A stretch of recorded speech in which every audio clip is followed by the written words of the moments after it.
Hello, Cyber. How are we doing, my friend? Welcome in, welcome in. Actually missed the dice roll, unfortunately. Because it's not on the screen. God damn it.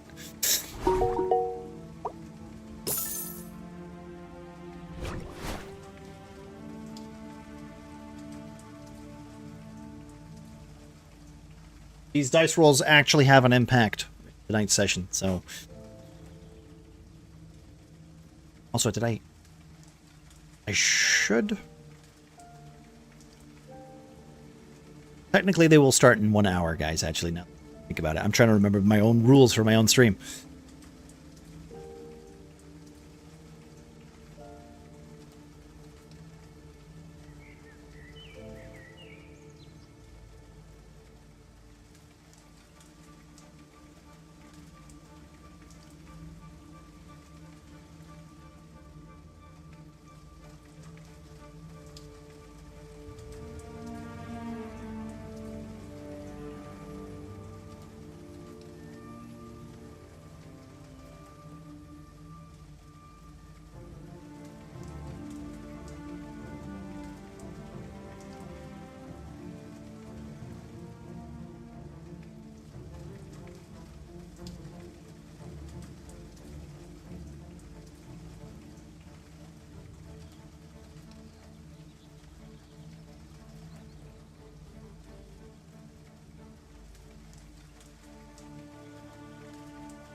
Hello, Prophet. Hello, Poppet.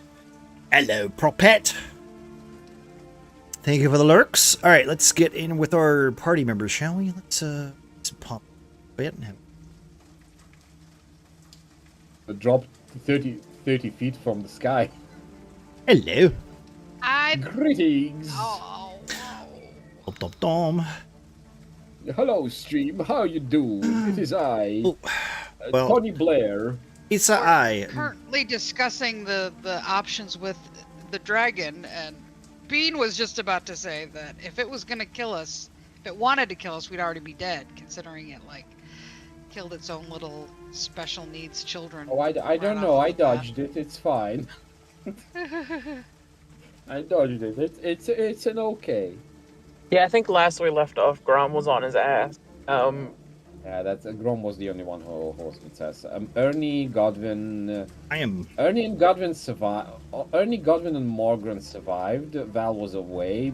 Gilgroy was away, and Grom kind of dropped on his ass. I've noticed something.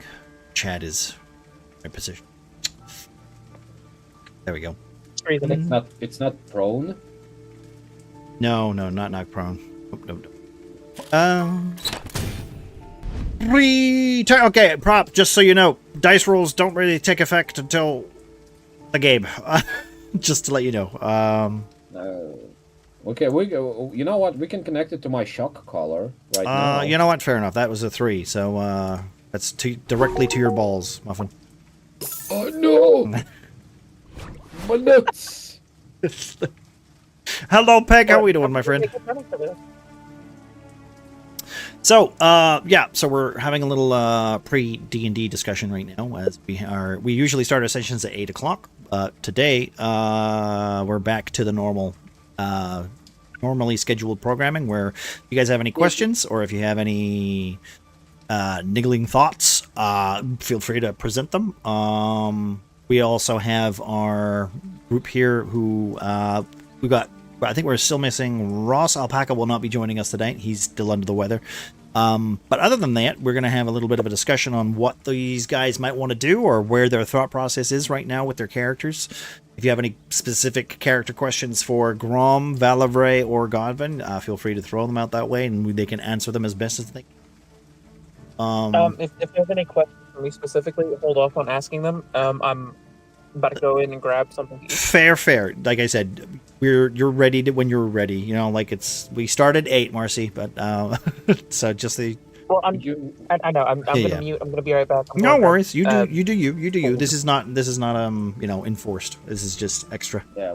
You must I'm be. gonna bully Alpaca for being sick. He should have known better. I bullied him pretty hard already. Yeah, it's been. We're gonna both double down and bully him together.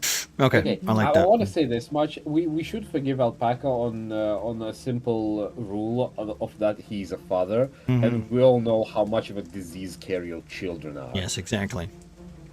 But see, I feel like being misandrist. He's a man. It's his fault. So fucking no. No. That doesn't work like that. The moment you have a child, you basically whatever rock some dipshit in a kindergarten licked, right? Your child gets the same germs, and then it brings it home, and you just go like, fuck.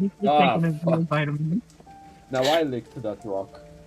Not too bad on yourself. We're doing pretty well, Pegs. How's your weekend, my dude? Like, you got any plans later? I have one question, but it's for every player that is present. What did you choose about your first? Like your first character, Rob? What do you mean? Dragon time. It is Dragon time. Well, Dragon time in 40-ish minutes. No, but yes, Dragon time. The very first character we made to play, or the very first character we made. I think maybe your very first Dungeons and Dragons character, I think. Wait, choose about your character first. What did you choose about your character first? Oh, right, okay. So what presented you the opportunity to play Godwin or Valavray? To be fair, I don't think Bean can answer this question, because her character arc is literally playing a different character. But What did you? What Bean? What made you choose Astrid, and what did you want to accomplish with Astrid at the beginning of the game?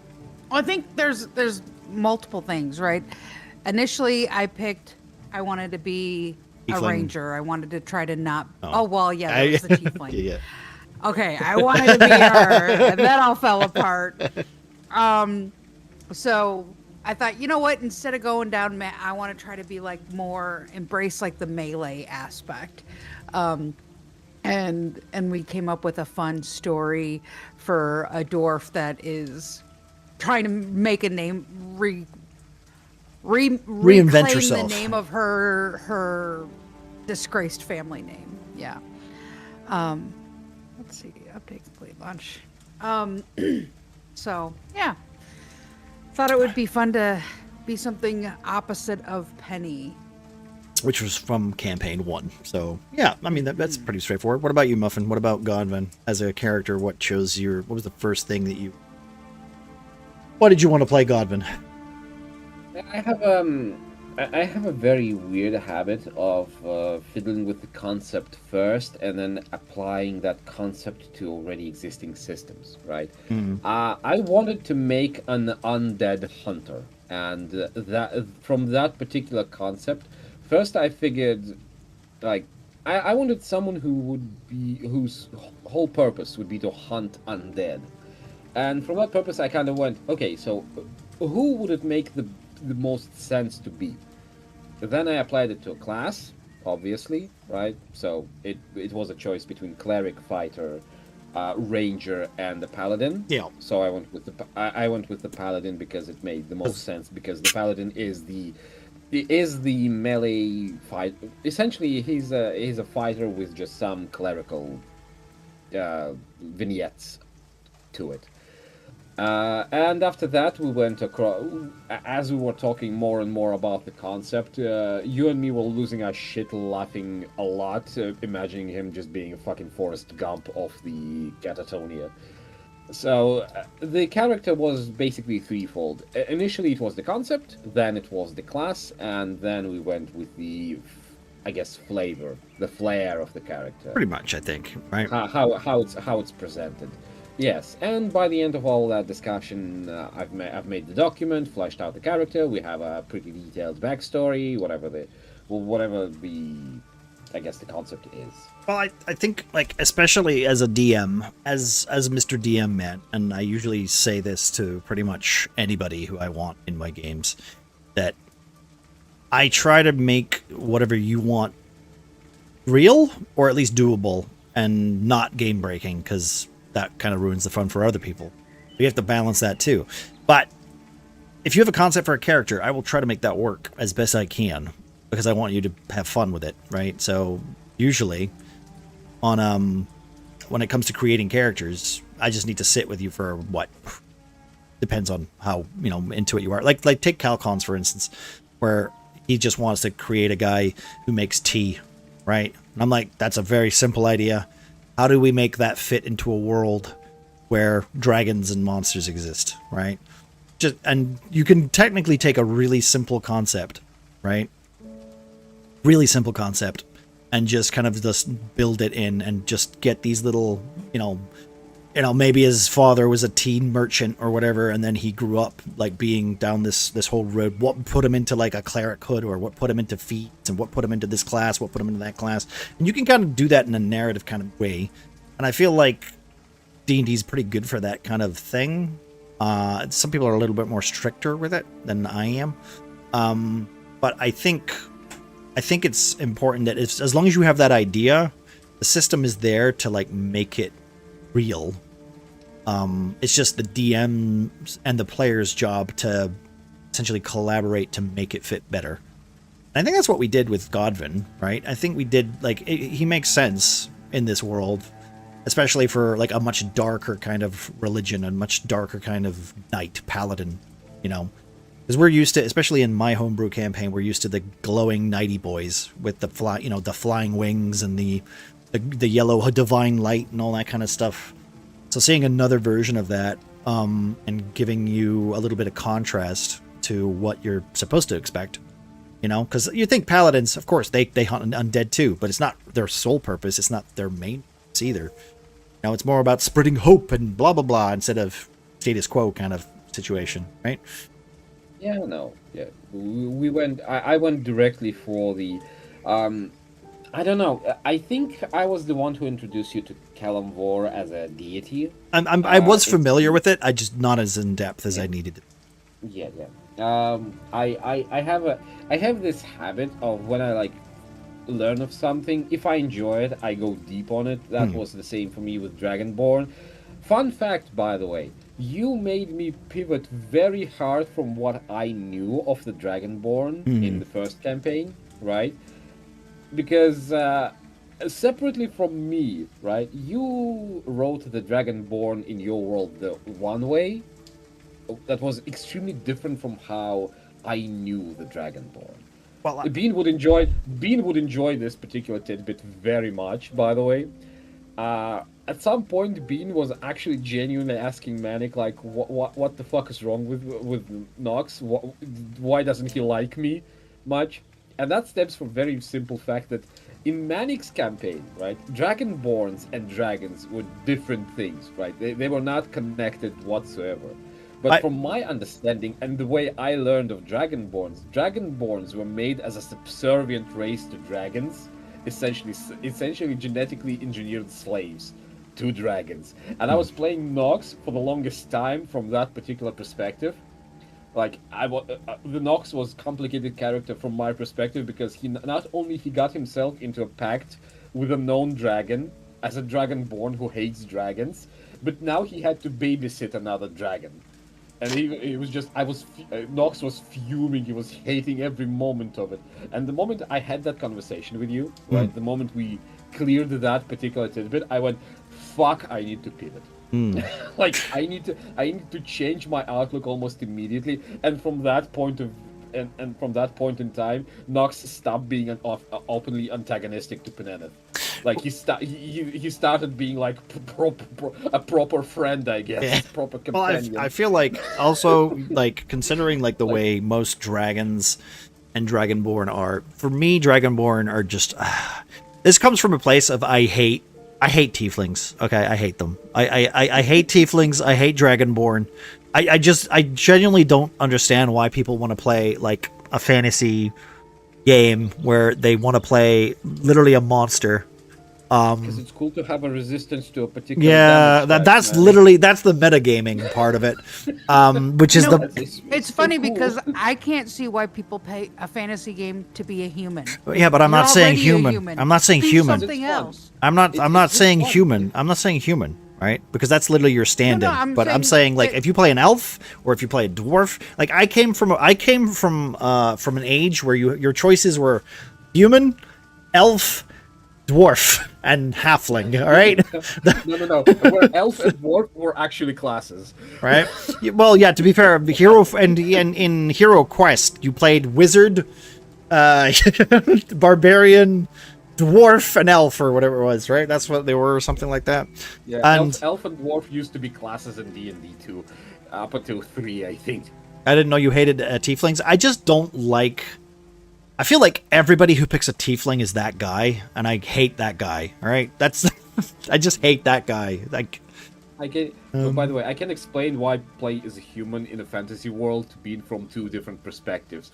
One from the perspective of a fantasy race, and 2 from the perspective of a human. Yeah. From the perspective of a fantasy race, humans are fucking cryptids, right? They're not exactly like what you expect. It's uncanny valley to every single fantasy race. Right? Imagine just you being a dwarf, your friends are dwarves, your family dwarves, and you just see a dwarf that's just tall. Yeah. It's just like, that's a cryptid. The same for the elves. You look like a tall, elegant, and then just look at something like, is that an elf? Well, it's look like one. It's funny because it's chubby. with 5th edition in itself, I also don't like humans because humans have the best stat, and if you play that, you get a free feat, and that's why people would pick humans.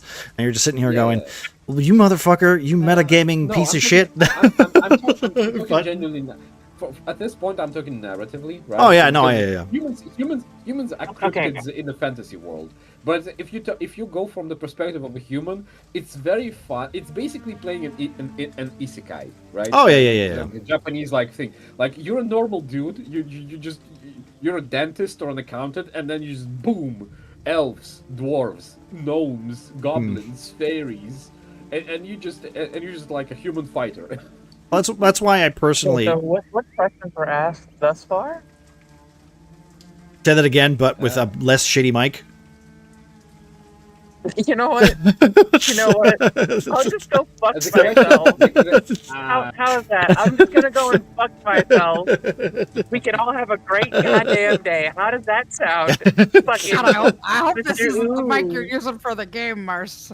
You know what? Now it is. Now it is. Fuck y'all. Fuck y'all. Lick my toes because that's Twitch appropriate. I think. Marcy's in her car right now, and she's I am Marcy has been zooming picking home food. in my truck with Subway sandwiches, and my question was, what fucking questions oh. did chat ask? All right. Okay. Player? Since Hobo's here as well, I guess I can re-ask the question. Okay. So, Prophet, if you guys have a question, by the way, feel free to throw it out. For players and for me and for whatever, or D&D stuff specifically. I'm gonna pour myself a drink while you do it. You do Sorry. that. Yeah, that's okay. You've already answered it anyway. So, not Muffin. Hobo and Marcy. Let Marcy go first because she's wanting to speak. Oh, because I'm being a quick bitch. Yeah. So, yeah, go ahead. Prophet said, No. what was your original... Technically, this works for both of you, too, because you guys essentially created these characters, like, kind of bouncing off each other. But Prophet's question was, what made you pick these characters? What was the first thing that made you pick these characters, like, to design these characters? And I think it was literally just the idea that you both had, right? For Grom, it was a 3-player combo, and we had started discussing shortly before the end of campaign 1, in which we came up with the idea of the 3 of them being sort of like roaming charlatans and showmen, where they would brawl while we had a 3rd player, Pengu, Yeah. who was kind of like, he would kind of rig the matches, and we would essentially bet against ourselves and like play the market, I guess. Essentially like a roaming band of charlatans, I guess. Yeah, a roaming band of idiots who got up to mischief and mayhem while not really doing anything particularly heinous, but getting into enough trouble to, warrant the occasional wanted poster. But with changing dynamics and player groups, that didn't really work out, so we had to change them a bit. Yeah, they changed, and the whole reason Grom even has children and a family is because at some point I had a really weird fucking dream, and I couldn't get that out of my system, so I kind of added to the character and built upon it. Yeah, no, those are things that I don't tell many people because it was a really weird fucking dream. Well, I mean, usually that's all it is, right? It's an idea that just goes further, right? Also, hello, Miss First. How are you doing? Hello, Cal. Hello, Isaborg. Hello, everybody. Welcome in, guys. Welcome in. Hobo, do you have anything to add to that, or is it kind of more of the same? Yeah, I mean, Marcy kind of explained that, it was all in the campaign 1. We kind of discussed, as I say, it was a trio. For myself, like, at the time, I didn't really know that Marcy was planning to play a barbarian. I was like, I wanted to do a halfling barbarian, just kind of that sort of two things that don't go together when you're small and angry. Usually it's because I don't try to like min-max or meta thing. I try and have a fun character, so that's what I tried to do with Ernie. And it just so happened that they're like, hey, well, Marcy's making a barbarian, maybe that could be something you guys play into. Then Nick, to try and offset the idiocy with the two characters, was to introduce Hoss into the group. We kind of worked together to create this dynamic, which then, as sadly, Pingus couldn't continue, so we had to change it up a bit. But I think it's actually worked out really well for the two characters. The premise of the two characters was that they would fight each other, but they were good friends, best friends, and that's just continued. Yeah. So it's worked out really well, and then it just happened to change and adapt. Where I think I probably don't know if Mars will agree, but it probably is Mars's characters probably have gained a bit more intelligence than when they started, just to kind of have that. I would agree. Maybe leadership role. Even though Marcy did dictate that she didn't want to have a leadership role in this in this campaign, considering she was doing it so heavy last time, but that's no. Ernie was just literally just what fun can have a character, and then I discussed with like Nick at the time was the whole premise of the character was one of the backgrounds was he was actually going to be an actor, like a really crap one, and basically based around Jason Statham. But that kind of changed a bit as well. So, well, like kind of go with a sailor. I feel like with most games, like, and I always say this, especially with people who are, I mean, we're doing this as like a little show because you guys see what we're playing with, right? And you guys can kind of influence the game a little bit too with the dice rolls and stuff like that. So there is that dynamic. But what I do like is, and I usually say this to everybody who ever plays in my games, that you have an idea in your head for the character. But as soon as that character doesn't match what dice you're rolling, you should change the character. And I mean that in like the most subtlest of ways. Like if you're playing your guy off as a super cool, suave, kind of, sexy dancer man who's a rogue in the Rickscallion, and the first couple of sneaking missions you do end with critical failures, you don't play him that way anymore. Or you do play him that way and you keep playing him that way, but he just thinks he's the hottest shit. But technically, the dice are telling you this is not the character that you made. The one that is in your head is not the character that you're playing right now. You shouldn't play that. That's easier to do with certain people, right? I think because let's be honest, some of you still, to this day, will just try anyway. You're like, well, I have to be good at this. My stat says +9, 1. And then you're playing the character because you're trying, but the dice are telling you no. So you have to, you have to change the character. You have to become a bit like take your ego out of this situation and be like, all right, my character is not the cool suave guy that I think he is. He's a bit of a dickhead. He's a bit of a troll, whatever. And I feel like a lot of people maybe lose that because they think it's a board game. But in life, you're just playing, you're playing, not necessarily personification of yourself, but you are playing, that character. And the dice at the end of the day decide what happened. They could be good, they could be bad, and they can literally give you an outcome that you don't expect. And usually, it leads to hilarity.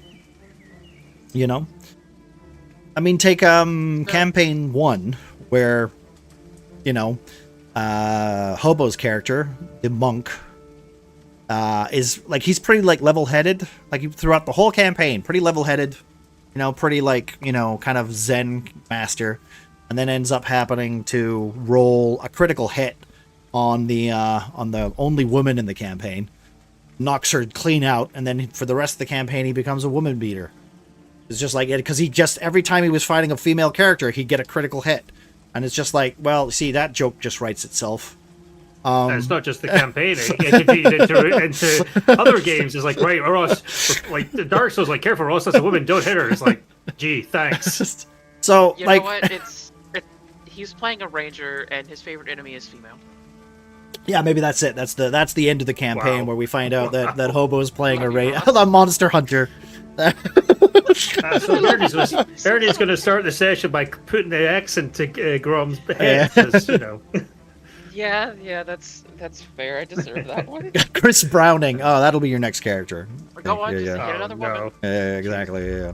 But basically, life on paper. I would agree. Yeah, basically, like, because at the end of the day, it's not too serious. It's not too serious, right? It isn't. But I do think that like it is nice to just roll the dice, and yes, although it would be really cool and epic if you got what you wanted, failures also are a good way of pushing the story forward. Sometimes you don't always succeed. That's very much like life too.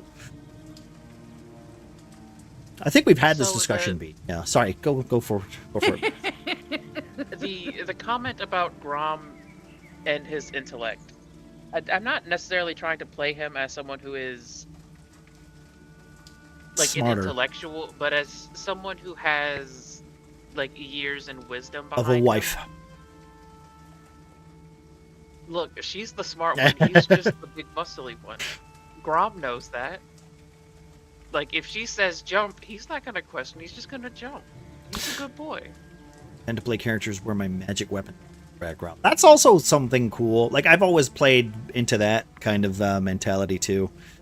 I mean, one of my main characters that I've always enjoyed the idea of is Pawn, where the idea is it's a magic helmet. Whoever puts the helmet on becomes Pawn. The Pawn is whatever skill set picks up the helmet, puts it on. The only downside is as soon as the helmet comes off, he's dead. Doesn't exist until someone else puts his helmet on. So, you know, there's like these ideas and characters, they can come out of nowhere. I start with an idea and a linear background and start playing, see what comes next, the character's way and how it changes him or her in a good or bad way. Well, honestly, if you're playing, like, you know, I think we've had this conversation like quite recently where it's just like you can't really play the same character like all the way through, because it just leads to like not an inability, but it very much gives you this kind of feeling of just like, all right, now what then, you know? And I feel like it has to be, you have to be like swimming, right? As soon as your character stops motion, right, and there's nothing for them to strive for, like what's the point? You might as well just move on and focus on a different, you know, character at that point. Okay, so given the fact that this is in regards to very specific situation, in defense of that particular archetype, right? Yeah. The unchanging character. It never came across to me that was a problem, but I want to say, like, if it works, I think I feel it works. If it were if it weren't a campaign, right? Yeah. If it weren't a narratively Driven not linear, but like if it wasn't a narratively linear story with where it is a journey, right? Yeah. If it wasn't a journey, right? If it was a series of one-shots, let's call it that, a series of one-shots, a narratively stale character that is a one-note, unchanging, unbending, and kind of predictable in its outcomes. Not only it works, it thrives in the particular scenario, because then you basically just bash the scenario against several archetypes, right? But it doesn't really work if it's done poorly.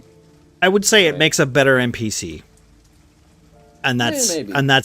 That would be my only comment on it. Like I feel like that as a character, that would be a stand-in for someone to compare themselves to and go, all right, so he's the guy that does that thing, so next time we need that taken care of, we'll bring him along. Like, I don't think he's the guy that goes around adventuring at that point. I think he just sits, you know, he just goes directly to, you know, I'm trying to make the fucking payday, you know, collect 200 pounds. Like, why wouldn't he not do that if that's his arc is finished? He just goes to undead, he kill undead. You know what I mean? And that way, it just feels like it doesn't give the other characters much to go with. That was my defense, right? Because then they're all just like, all right, well, we have no real choice. We just gotta. That's what he does, right? Yeah. That's it makes sense. But by the way, the character of the helmet, I want to say it's brilliant and horrible at the same way. You can never play that character. Yep, I know. I've you can never play that character the second time. Yeah. Once the joke is out, that's it. Right? It's the same with any other gimmick character where it's funny when no one knows, but the moment everyone knows, you might as well just retire the character. To be fair, the character in itself is an idea that becomes a plot or quest. You know. Yeah, a living helmet, fucking goblin trench totem pole, trench coat totem pole, right? A gnome operating a corpse of a Goliath through a complicated system of pulleys. The way I like to make characters is think of a style of play, find a low-level build that facilitates it, and make backstory that explains it.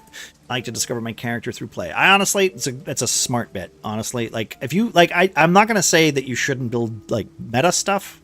I know some people who enjoy meta. Like I think Alpaca is very much a meta player when it comes to wanting to do interesting things in combat.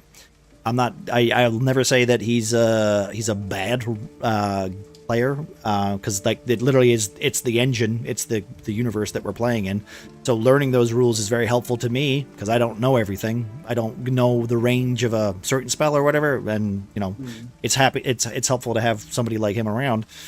I will say that it does limit your role playing a little bit, because then you heavily rely on these things. And then when I say, what do? You look at your spell sheet when you could just say, can I just kick this fucking tree over and knock it onto the fucking goblin? I like, that sounds cool. Let's go for that. You know, you don't have to use, wait, let me look in my spell book. Ah, yes, the bend tree spell. You know, like, just kick the fucking tree over. Just, you know, like, it's still a check. You know, you still do the thing. It's a fun thing. It's a cool thing. I would let you do it. I picked up that spell. I'm gonna fucking use it. Yeah. Also, hello, Enchanted Echo Forest. Welcome in, welcome in. Fun fact, actually. I guess it's more directed to you, Manic, Yeah. than the table. If you were to present it with essentially a hard choice, there is no way of wiggling out of it, and there is no like what ifs and anything. You have to start creating a character. What are you going for? What are you going for first, class or race? Me? In your brain, like I want to play.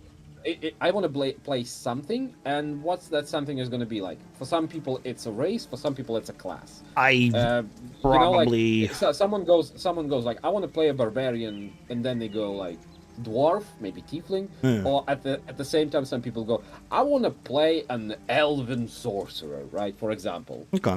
This is what comes first. To me, I I probably think of the type of character I want to play. So let's take the last character I created, which was in Prophet's game. I was like, I want to play a bully. I want to play a dumb bully. So I picked dwarf, I picked fighter, and then I just made a tomboy dwarf. Called Tilly, because Tilly Tally was. You started with a dwarf. Right? Yeah, well, I just went. I want to play like a short, like clearly a bully that is not really a bully, but presenting as a bully. So short, you know how like you got like the intimidate. Like if you take the hierarchy of a Grom character, right? Big old strong 8-foot guy clearly could be really horrible and intimidating if they chose to be, right? I just did the opposite of that basically, where I went. I need somebody who thinks they're a bully and gives people a lot of attitude, and is very loud and is very obnoxious, but at the end of the day, they're actually quite a sweetheart. But they're just being a sweetheart in their own kind of way, where they're beating up the person who they're actually helping, because if someone sees them bullying them, then they won't get bullied, because they'll pick on him instead, because he's bullying them. You know? That was my mentality for that character. The opposite of Grom. Yeah, literally, that was my character idea. It was mostly just the idea of I wanted to play somebody who was literally the party mom, but really, really didn't want to let them know that I wanted to be the party mom. And then I picked class, and then I picked race and stuff like that. So that's how I went about my character creation. But I kind of have the idea first, or I have the you operate from the concept, right? What kind of character I want to be, not necessarily like what you want to do. I don't open the character creator. Yeah. It's fun this way, like when you just kind of figure out what you want to be, and then you and then you put on the pants and the shirt that you well, like if anyone was gonna bleed, like she was gonna bleed, like that kind of scenario, right? So Tilly knew how to bully in an older brother way. Yes, only allowed to bully my friends vibe. Pretty much. That was the idea. Also, like when I'm playing D&D, I play very differently than DMing. Like I want to. Well, actually, no, that's not technically true, because I want everybody to do cool things. Like even in Pengu's game, I was playing. I wanted to play a healer wizard. I wanted to like cut my own hand, bleed, and then be able to heal. He didn't allow that, but that's what I wanted to do. So I could play a wizard who was a healer, in that kind of regard. I want to do a blood transfusion. Yeah, basically. But that didn't end up happening. But that's the kind of mentality where I like to play utility, because then I can make other people have, more bombastic turns, or I can, use the help action to get advantage or something stupid like even nowadays, like, I don't know. I have more fun with D&D when I feel like the whole table has fun, right? And if I can make a character who is not useless, but like, weak in a very particular way, where someone else can come along and go, well, you're weak in that department, let me help you, and then they get to feel, empowered because their character is good at a thing that my character's not, and it's pretty obvious what it is. Which you can kind of do with, like, picking a certain class or picking a halfling or, doing that kind of stuff. But that's always been my mentality with character creation. Just not necessarily what's missing or what strength I can fill in, but how can I make a character that's useful, but also like has a lot of varied weaknesses that can be covered or outsmarted by party members who, if they want to be mean about it, they can be. If they want to be like, nice about it, they can be too. Playing like a stupid character as like you're stupid, which means I can technically outsmart you, or playing an overly kind character and being mean to them. Just like the very, very cliche concepts. But I think they're universal, so they work very well, especially in parties. Yeah, because talking about characters, Nick, like what I'd like to revisit with yourself is the goblin characters we made for the Pathfinder. Oh yeah. Do you want to? You can explain those characters. I would really like to play those characters. So we were the character ideas. We basically were two goblins that were expelled from our home because of events happened. Nick's was kind of like I took minus points in.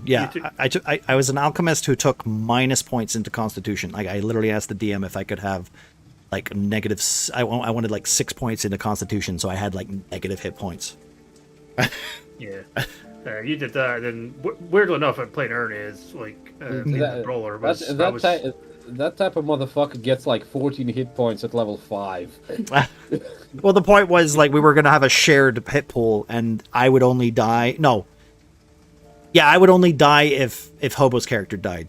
That was the part, because we were linked. Because I experimented on him, and I made him like my fucking dummy, and he was a big dummy idiot, and I would feed him alchemic pastes and stuff like that. And eventually, and then he got like supercharged and became like a fucking orc type goblin that would carry me around. And I was playing like a little goblin lady. Your character was kind of one of those. It was like, I think it was a goblin lady, but it was, I think, of like people didn't know. It was just like, you little boy. It's like, I'm not a boy. I'm not a boy. Also, I think her name was Trash or something, if I remember right, because that's what her mom called her. She just thought her name was Trash. Classic goblin. What a loving family that is. Yeah, but it was sort of like this thing where it was that thing of like people didn't know like whether we were siblings, husband, wife, or as Nick said, we were actually just like, I was like a science experiment. And my character was, because we didn't have a healer, and the DM wanted to do kind of like they wanted a healer. Like, I don't care if there's no healer, I will give you potions. I'll make it so that it's fair in a regard. You can buy them, you can go and actively heal. There's bushes or there's berries or something they heal you or something. I don't usually like, you have to have a healer because that's just boring. I hate that shit. I'm just saying, campaign 1 we had a healer. It was me, and I never fucking healed y'all. Yeah, you literally cast fucking touch death every fucking time you could. I'm fucking sorry. Does my hand smell funny to you? Is such a good spell when upcasted. Well, my whole point It was didn't matter because Penny healed with fire. That's true. Penny did also heal too. But the whole concept for that goblin character was that I would heal. Yeah, I would heal by rubbing bird feces on. So I was the healer. I was the alchemist healer. All right, I spoke of that character so much. Wait, you actually did that to Shay at some point. Yeah, I had that little fucking goblin wrote shit and twigs and shit. Hey, in his fucking it hair while he worked. rode on I Shane's might shoulder. have taken that idea from my character. Yeah, I Yeah, that's fucking see it now. You fucking revolting goblinoid bastard. Hey, yeah. You've ruined my trust in goblins. No, that was a Ganassi. Remember, that was a Ganassi. That was Bog. I want to say, what ruined your trust No, in it wasn't. goblins It wasn't is... Bog. It Was it not? was. Oh. It was. Yeah. It was the Fey guy. The Go spider guy. on. Oh, Spider Guy. Okay. Yep. In Spider the volcano. guy? That asshole. Oh, It was the goblin that Othak failed to shoot 3 separate times, rolling ones on each time, and. To be fair, that's Goblin any. was That could be any goblin. Let's be honest. No. Let's play the game, right? Without looking it up. What was that goblin's name? Shit for brains. No. You Close enough. Nope. I don't know. I don't remember. That was fucking 3 years ago. For real. Do It's you Pig remember Spot. his name? It was Oh, Pig Spot. Pig Spot. Oh, Oh god. Pig Spot. Well, yeah, Jesus. Pig Spot. Yeah. Shay was being so sweet. She was like, "Don't worry, Do you buddy." understand how much it hurt for me when someone just forgets shit? just I'm this is sorry, the my most man. basic. It was this 3 is, years ago. No. That's the thing, right? It was 3 years ago. I still remember that. Remember how I feel when no one mentions the fucking thing that happened like 2 weeks ago? Yeah, with my brain damage, I must wreck you on a daily basis. Uh, Like, this is my picture. I've never seen that before. I've sent it to you. What? No, I've never seen this. I've been sharing the picture from my voiceover demo a while I'm just ago. chronically stupid and forgetful. I don't think Marcy, have you even seen how I look like? Nope. Have I I s- just assume that you have a weird beard that kind of goes down to your ankles. You know what? Shit! Just for that, this is the picture that I used Yeah. for my voiceover demo reel that I used for my work a while ago.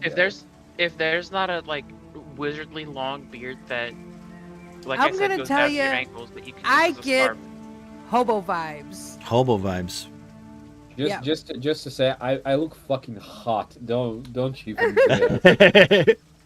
Alright, you're saying hobo doesn't? No, not as Not cool as not me. hobo Yeah. isn't homeless man, as in But he's still. Ross but he's still. hobo. I Oh, wanna say, right. Me and Ross, This is me and Ross confusing. me and Ross look very alike, but for the sake of my ego, I'm just gonna say that I just look hot. That's it. That's just for the But sake your of my opinions ego. are so wrong. I hate it. My what? I'm fucking with you. I said your opinions are so wrong. I hate it. Oh, too bad. You see my picture. You know it's not wrong. I mean other opinions. I'm not Oh. saying that you're not conventionally attractive.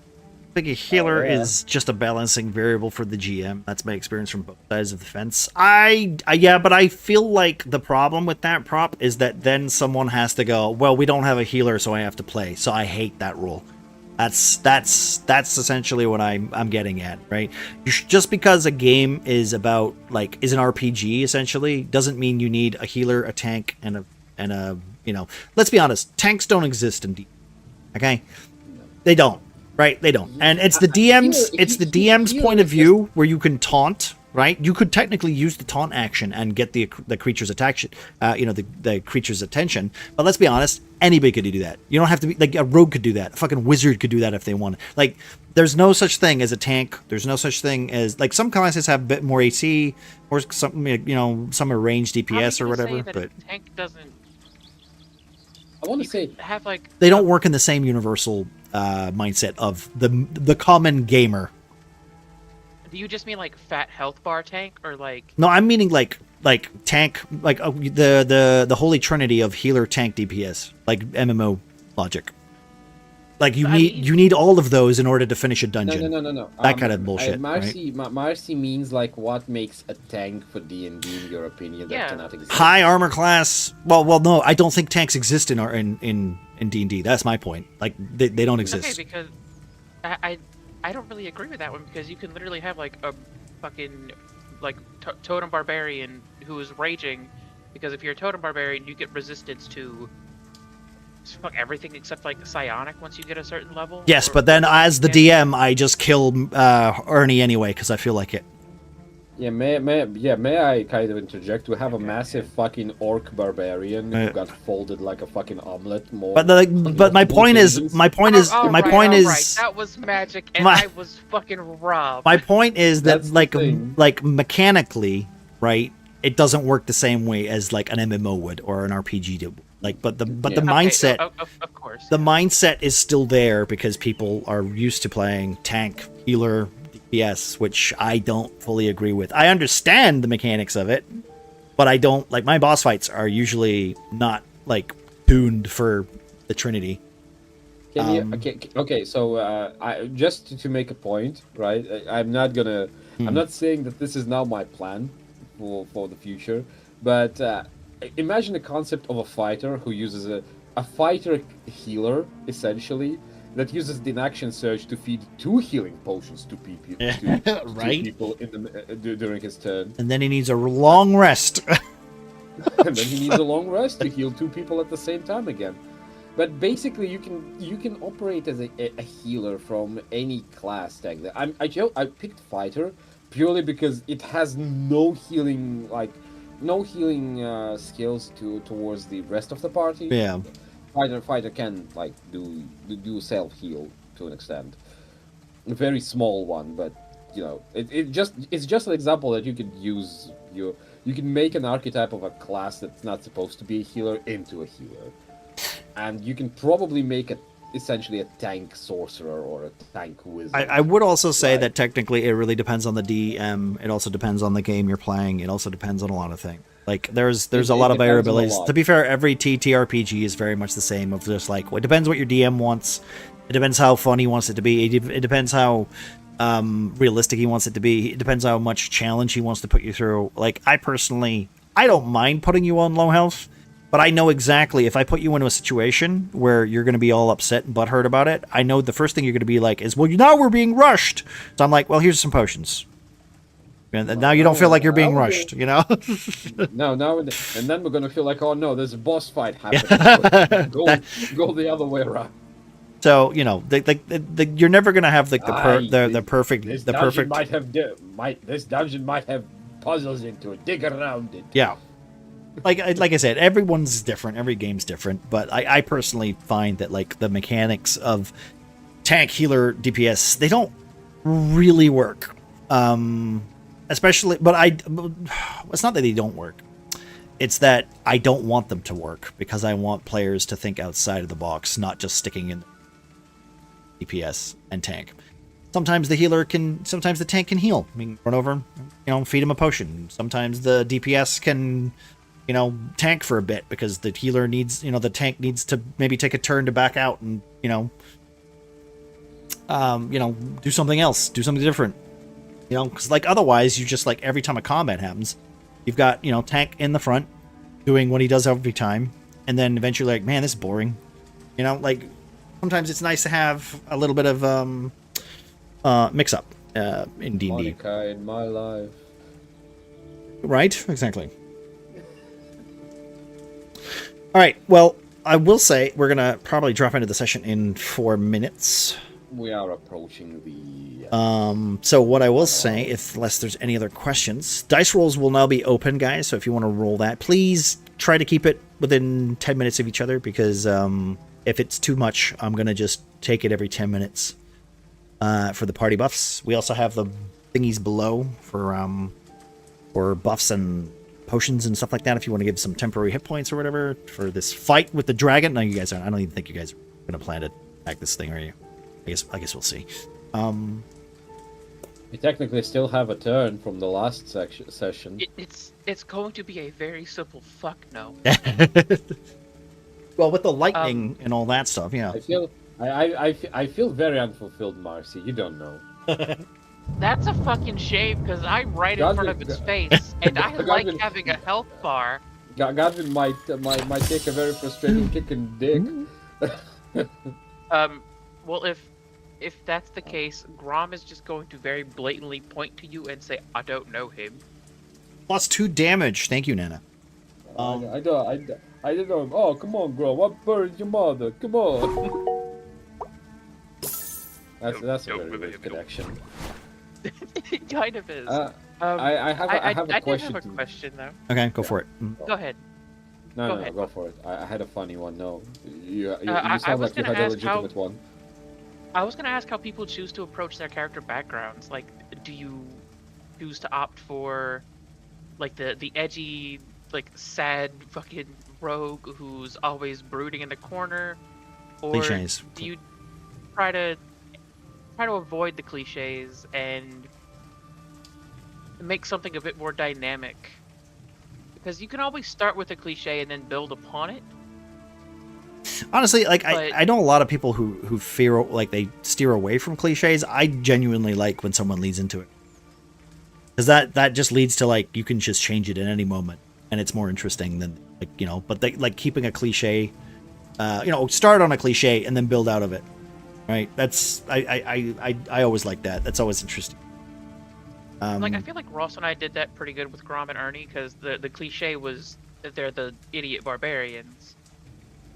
And now they're And- stepbrothers from the movie Step Brothers. And now, what was the subversion again? Rob, did you touch my drums? Why is there a green imprint on it? What is it? He rubbed his nuts on him or something? Yeah, he rubbed.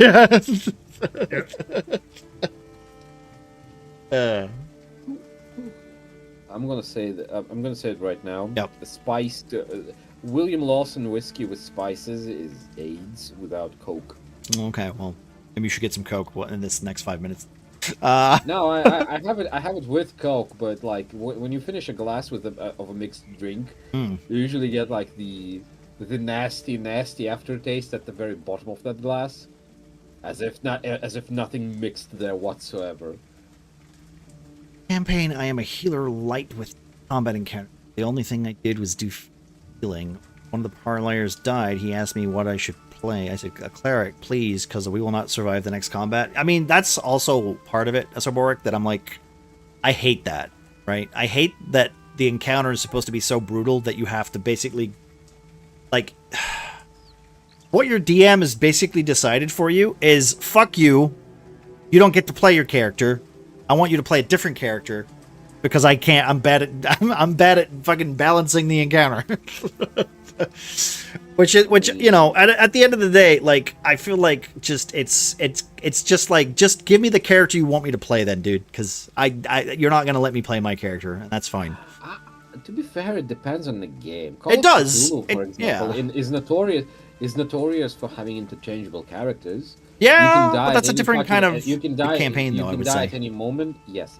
As I'm saying, like, if it's D&D, it makes sense to cling to your characters for as long as possible, and then weave your next one into the story naturally.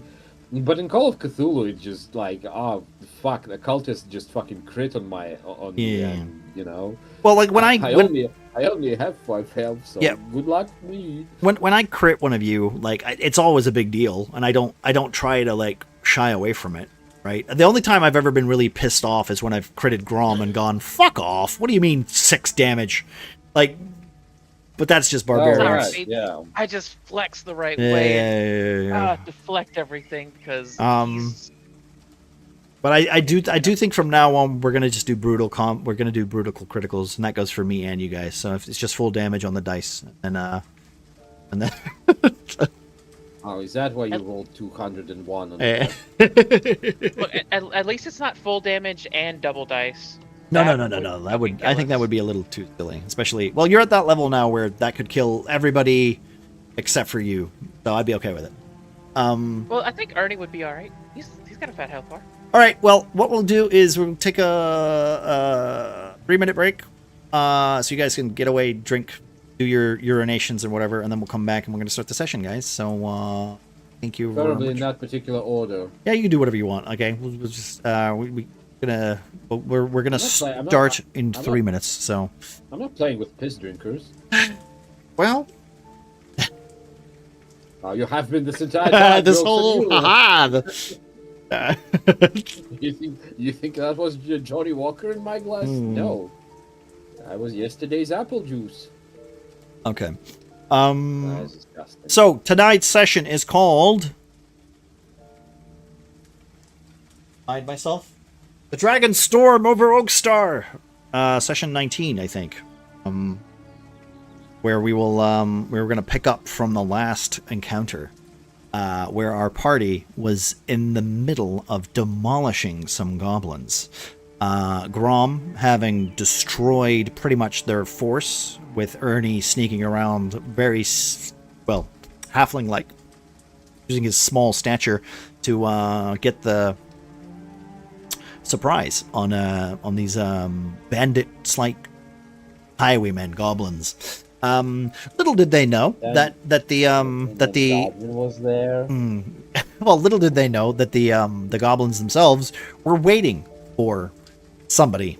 As Gilderoy was tied to a stake in the middle of the road, knocked unconscious. You were not entirely sure. You'll have to probably ask him. I mean, there's a moment to it.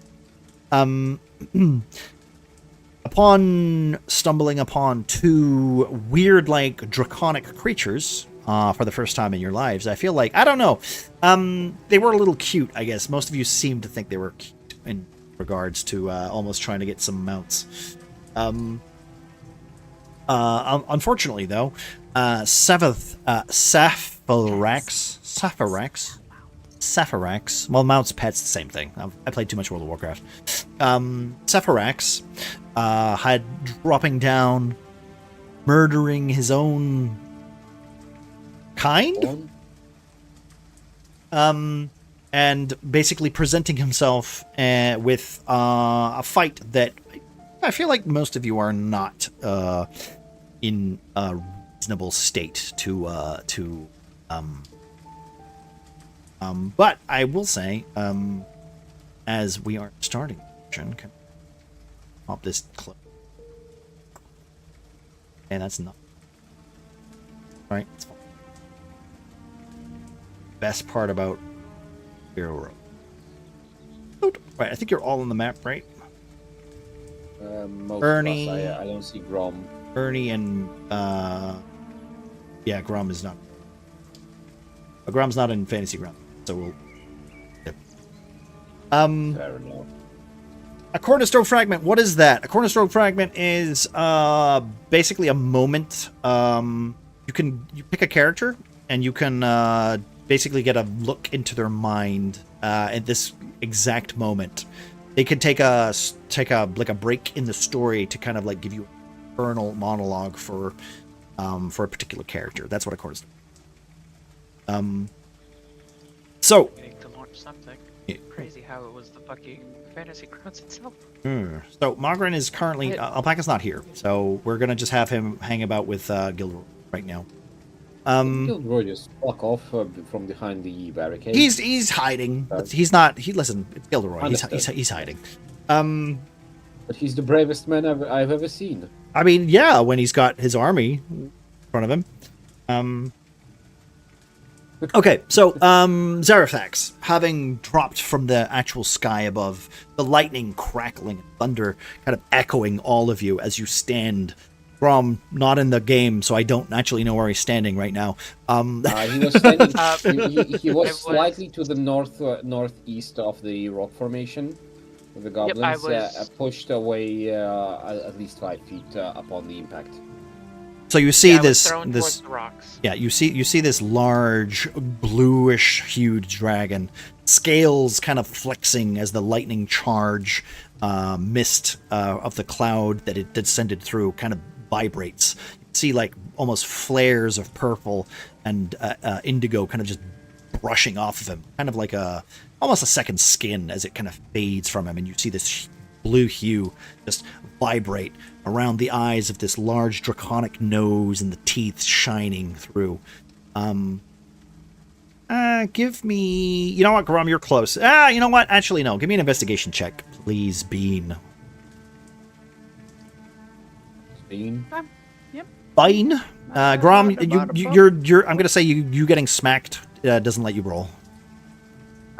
Sure, that is perfectly fine by me. I am joining it as 24. It's okay. Okay. 24. I can do investigation too. Okay, so that's -1 to attack, guys. -1 to attack. Right. So with your 24, Valavray, you do notice that there seems to be some sort of like, almost like a dark blue hue around the dragon's lips. You can see like almost like the teeth on its lower jaw seem to be kind of like a darker purple. And there's a sweet smell that's almost smells sickly as you can hear it breathe out. He basically then kind of proceeds to monologue. As you hear him say, "These were imperfect and weak. I shed no tears for failures. Do not mistake my indifference for mercy. You wonder why you have not seen my kind in this realm? Most dragons were chained, hunted, driven into prisons of stone and spell. But I learned to hide, to burrow beneath the world, to wait. And now I no longer wait. My goblins already nest inside your precious Oakstar. They hold hostages. They wait for my command. Kill me, and they will drown your town in blood." See for a moment, kind of like, and starts like to almost kind of recoil a little bit, and you hear him kind of say,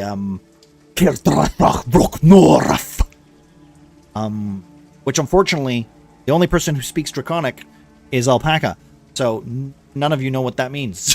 That's pretty good. Give me a wisdom. Give me a wisdom God damn roll. it, I know Orcish. Yeah, give me a wisdom. I need a wisdom roll. Can I ask the dark blue hue and the sweet breath, the sick? What do I? Do I know anything more other than he's got a funny glow on his mouth and smoke coming out? I mean, do I know that that's you just normal? that is something that you have noticed. Let me just say, just ask how fucked am I in the future? Will I be able? What exactly will I have to roll to replicate the exact phrase to maybe convey it to Morgan? This is why I'm asking you to roll a wisdom saving throw right now. It's a saving throw as well. No. I need a DC 13. I need a wisdom of DC 13 to maybe. Is it a saving throw? No, it's just a wisdom. I'm giving you an opportunity because the only person who speaks Draconic isn't here. All right. Fair enough. This is everybody. Just everybody can roll because they're in range of it. There's my 20. All right. Okay. Wisdom save, you said? No, it's just a wisdom. It's just a wisdom check. Okay, just wisdom. Also, I got the nat 20. Well, Alpaca is not feeling too well, and he said he gave us a very much a warning in advance. So, send your love to Alpaca. He's not well right now. All right. You basically hear him say, "Kildratha Foknorath," which kind of like he kind of slips into it from his common tongue. And I will say, Bean, as he's saying this, you can hear like you see splatters of this almost purplish paint kind of just splat against the dirt in front of you. Almost like he might be wounded or something just seems to be kind of wrong. It could be spittle, you're not sure. You have no knowledge on dragons yourself, except for the storybooks and the myths and all these things that you've read. But other than that, this doesn't seem like a healthy dragon. I will say with your roll, that's what you checked. Was that's the investigation one? That was Bean's investigation. The wisdom check is I haven't got to that yet. Which is Keldratha Voknorath, right? Which is something he just slips into after his phrase. And I will say, anybody who rolls, you kind of realize that the whispering in Draconic is the chains that still whisper beneath the earth. As he kind of mumbles it out. Manic, would you like to so graciously resend the map to everyone's screen? Yes, I could do that. Yeah, thank you. And then you basically, there you go, Grom, and you. tiny Grom. Yes. This so tiny, cute little Grom. There we go. Oh, Big Is Grom. his name correct? Yeah. That's you wish. You wish. Make yourself at least like That's about two it. times No, larger. that's it. That's it. That's it. Because he technically Yeah, takes up. that's Yeah. about where it is. All right. Okay. So with that, you will then see him say, "Like, wait, blah, blah, blah, blah." Okay, yeah. And is there anything else you guys would like to interrupt him, or are you going to wait for him to finish saying the rest of his things? Would I I'm- see that he's sick? No. Even Bean doesn't really think he's sick. She just notices that he's spitting like what looks like ichor, kind of gross little flakes of blood or whatever the fuck it is. You're not sure. But Bean is the one that notices it. Balafray is the one that seems to notice that he's not. If it was an animal, he's clearly like almost frothing and kind of, he's not doing too well. Fair enough. Marcy, you were saying? Grom is not dumb enough to try to interrupt a fucking dragon. All right, Ernie. I was going to say Ernie's going to try and if he can, try and sneak towards the cart to grab one of the goblin corpses just to kind of prop up like Weekend at Bernie's. I'm okay, boss. Okay, all right. You know what? Give me a stealth roll while you're doing that then. I'm gonna die. Oh, you took the dragon off the map. No. I don't see the dragon anymore. Did It's on not. your stream, but it's not in our map. Same here. We don't see There we it go. really. Hey, reset. Also, Apparently. Ernie did fucking awesome with his stealth roll. I'd like to think that Valray's feeling brave. Okay. And if the party is not opposed, I'm gonna go talk to. I want to just go talk to him. I mean, you are talking to it, but my question was, are you going to interrupt it? No, no.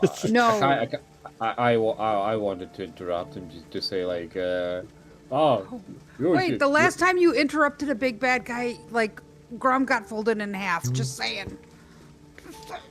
No, I think it happened because Grom kind of attacked the bad guy while I was just chatting. And Grom was actively sneaking upon it. I just wanted to go. I just wanted to say, as Godwin hears Dragon's speech. It's not going to be even directed at the dragon.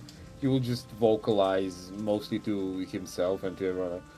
Oh, you got shit. That's not very nice. Okay, and as you're saying that, you just see that Ernie's kind of slowly sidestepping, and just picking up a dead goblin and just kind of holding it up and just kind of the dragon doesn't seem to. He says quickly, doing a roll to see if. Yeah, the dragon doesn't seem to give a shit. He then continues as you all seem to almost kind of stare at this creature willingly. I am assuming, considering you said that you might be interested, Bean, so I assume you're giving it its undivided attention. Well, and I'm easing towards Grom because Grom just got thrown. So Grom, are you okay? I'm just gonna whisper to Grom, "Are you okay?" I don't believe the word willingly is appropriate.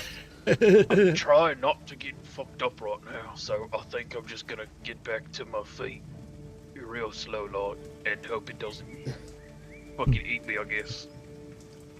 There is another dragon. Older. Stronger. Its mind poisoned. It festers in the eastern mines. It threatens my domain. It threatens your town. It must be destroyed. Gilderoy already seeks to send you there. Oh, convenient. It is convenient. Isn't that right, Mr. Gilroy? I'm not here!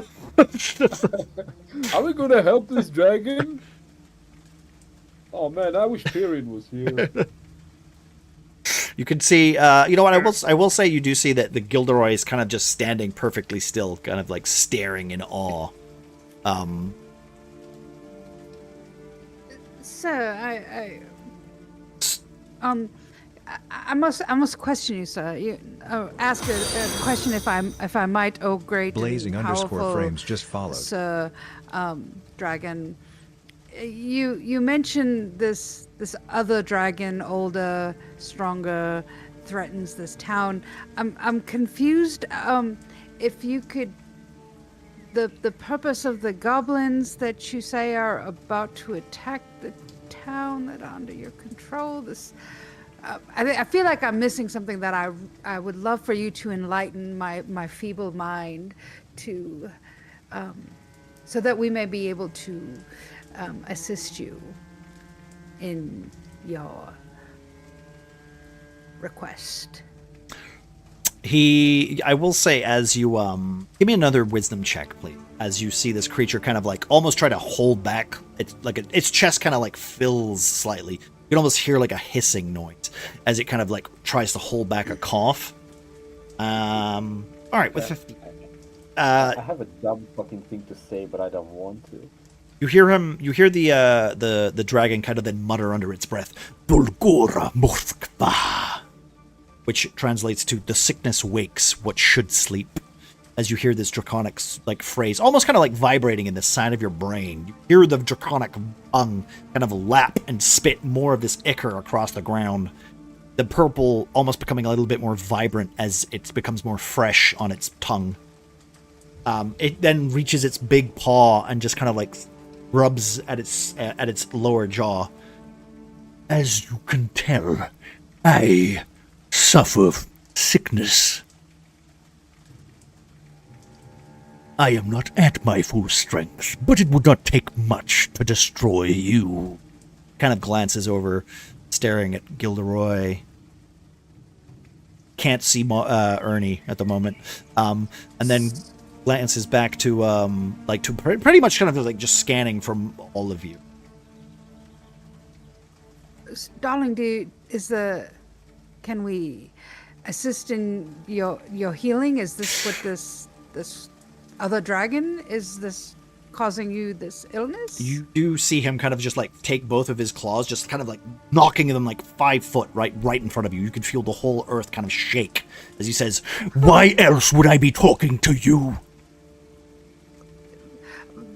But most sincere apologies, but a mere mortal, and often it does take us a little bit of nudging to understand the truth of someone as great as you are and omnipotent. Yeah, that word, you're like this great fucking god. I didn't say that. Yep. Can Grom like place his hand on Valivre's shoulder? Keep him Valley. from eating Valley. us. Okay. I know you're trying to do that, but I'm a fucking chicken nugget right here. try But by the way, using less flowery words. Has he introduced himself to us, or have you only introduced him to us? You only know, like, he hasn't said his name. Fair enough. Basically, this entire time, Godwin was kind of sheathed his sword, and the moment he said he's sick, right, that he's suffering from sickness, Godwin just approaches him with a shield up and an outstretched hand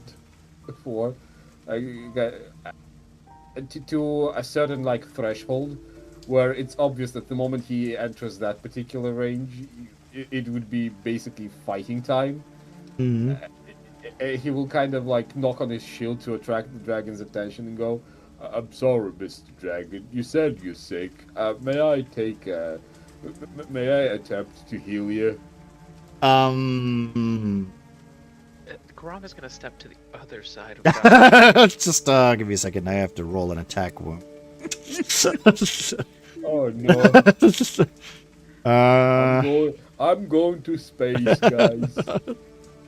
Chicken nuggets. I'm gonna be the Catatonian, part of the Catatonian space program. Is a 16 enough to hit? Hit who? Hit Godwin. I don't think it is. No, it's not.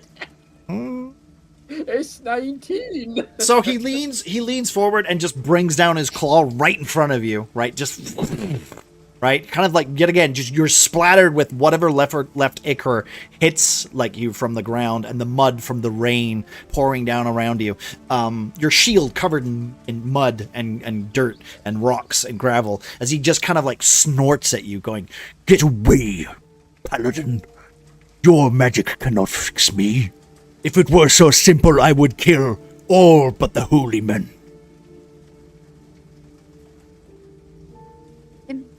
Wouldn't hurt to try. Can I scoop up some of the slobbery slop? I mean, and if you want. Yeah. Did he drop his hand in front of me? He, to be fair, he's kind of sitting like a dog upwards, but every time you guys talk, he is like kind of like stomping the ground, kind of like a. He's trying to intimidate you with his size. He's a lot bigger. Like right now, he's like 4 times the size of that wagon. Right? Like he's not like he could swing his tail and knock all of you out. The reason is, if he smacked his massive paw in front of me, I kind of want to touch it with the lay on hands. Okay. I mean, you could go for it. He did miss me. So. He did. I mean, I rolled a 4, and it's a plus 12 to hit. That's all I'm going to tell you. Yeah, I see that it's plus 12. It's fucking rend as well. No. I mean, you're. No, I'm not. I guess God will kind of go. If you don't want to, I'm not going to push it. But I do feel bad for you, Mr. Dragon. The bindings that once held dragons are weakening. The world shifts and prisons crack. If I do not act now, I will die, and I will perish, and others will rise. I will not be the last dragon, Roogie, the last dragon to rise. But I will be the first to rule. I appreciate. Yes, Ernie. I appreciate the pivot. Yeah, you're just going to sort of pipe up, like peek from behind the car. And we have to get, or kill. Is there something we have to get from it, or from where it is? In the east, there is a mine. There is a sickness. You will go. You will descend, and you will remove the sickness, or your town will die. Right, got you. So, if... Go ahead. No, I'm done. So...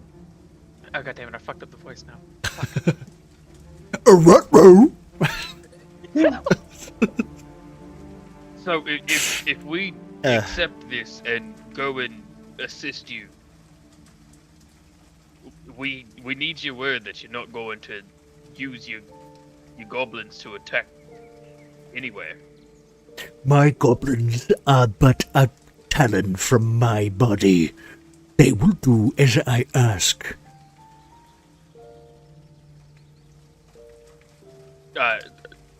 Alright, I can understand that. However, some of us are from this region, and we need your word that you're not going to assault anything or raid any villages. You have you essentially own an army of goblins, and we have your word that you're not going to assault anywhere or anyone. Do not mistake my goblins for these pests, these creatures. And he kind of turns and he looks at the goblins that are still locked away in the cage behind you. Because I don't know if you guys remember, but I rolled a critical 1, so they've literally just locked themselves tighter in that prison, as they're all like panicking and just like going, "Oh fuck me! There's a goddamn dragon! Oh god!" Like, you see that the dragon kind of just snorts, kind of faces those goblins, and you can see now these ones are very much like the goblins that were attacking Port Pleb. They seem to be wearing the same kind of like rubbish like clothing. They're all like they have totems of like fingers and like candles and like letter openers and all these kind of like almost like tokens and stuff. Like they were collecting stuff almost to bring back to a bigger dragon. You might have thought it would have been this one. Perhaps it doesn't seem to be the case.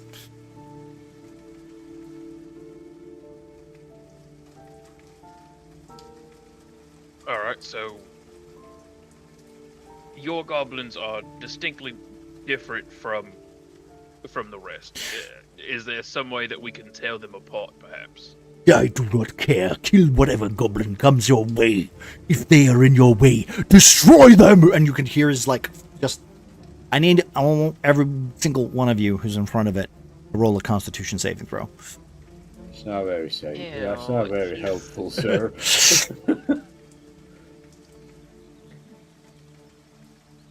Get Bean with the big rolls.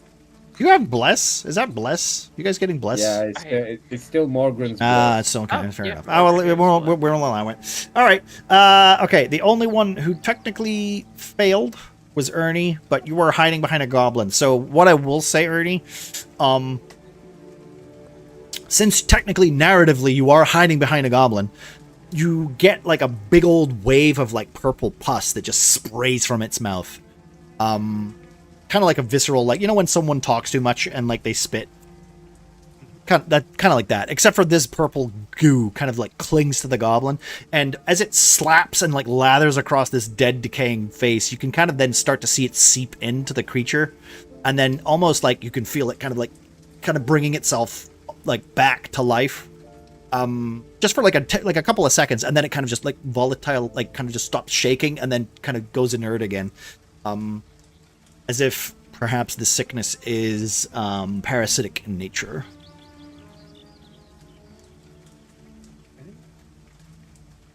I will stop hold. Are you a big swamp thing, Mr. Dragon? Is it? Are you somehow? Do you have relatives in Mirkwood?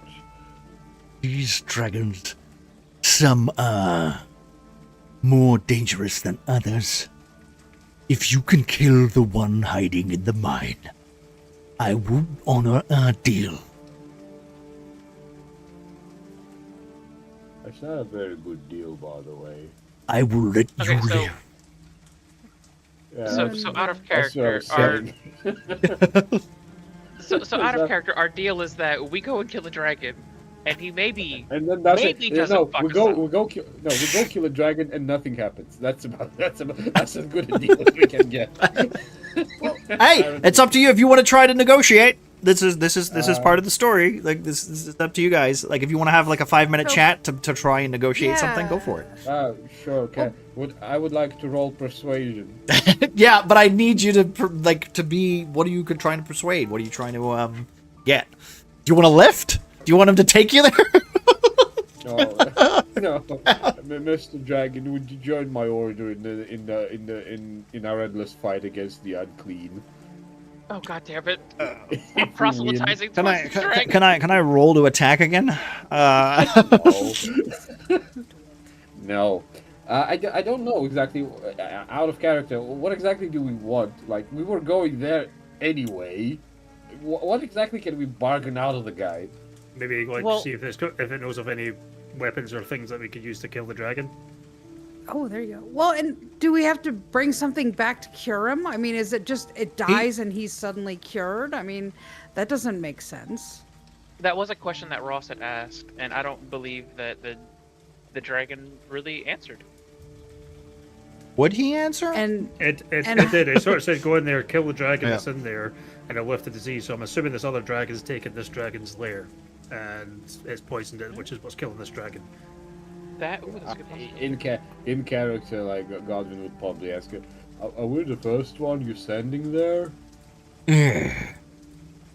Zarathax sends only tools like you to do his jobs.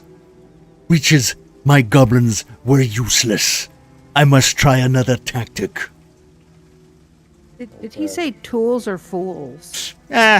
Banana, Is there a banana. difference? Both. Yes. Okay, got it. Is there anything you could tell us that might assist us in that endeavor? Or are we on our own? All I can say is the creature will try to seep into your mind. Simple creatures like you will not have to deal with such visions. Wisdom kinda check care. again. Wisdom check again, please. Wisdom check again. I'm gonna show everybody? me dead friends again. Who knows? Is Wisdom that save or wisdom check? Just a wisdom check. Sorry. Wisdom check. Hey. Oh, okay. Wisdom check. All right, there's my wisdom check. As he finishes saying his last spouting, you can kind of then hear him say, Shavok Gathravin. which kind of then translates to the marked ones will feel it first. Oh man. You see his head stops mid-sentence, and he starts to tilt, almost kind of like listening, as if he's then aware that you can hear what he's saying, and then realizes that he's been speaking, like almost giving away secrets, as he stares at all of you. Marked ones? I'm talking about Ashlock. Do you know Ashlock, Mr. Dragon? I do not recognize the name. It's a big guy, chains, flesh hanging out. Can't really be hit. Ah, Folded- you mean folded from like Cornerstone Session 16? Yeah, that guy. Ah, yes, that one. No, What's a session? I haven't seen that episode yet. I haven't caught up on all the VODs. You should really do that. Oh, you should really catch up to all episodes on Yes, the on- Panic 88 YouTube channel.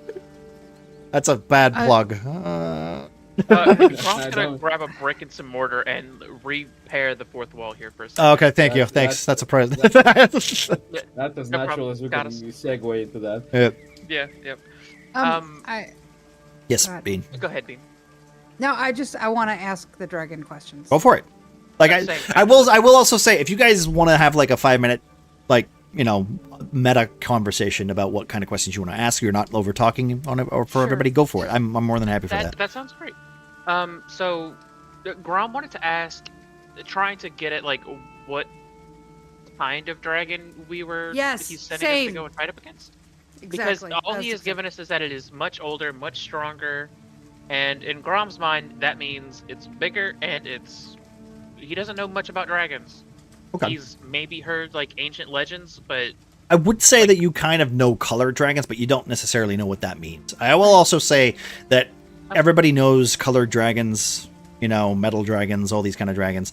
They kind of exist. In my homebrew, I will say that they are of... A dragon is a dragon. Usually it's just like color just denotes them as, you know, what element they use, kind of. Okay, well, that's Mostly because... important information I'm- to know yeah, yeah. going in, though, right?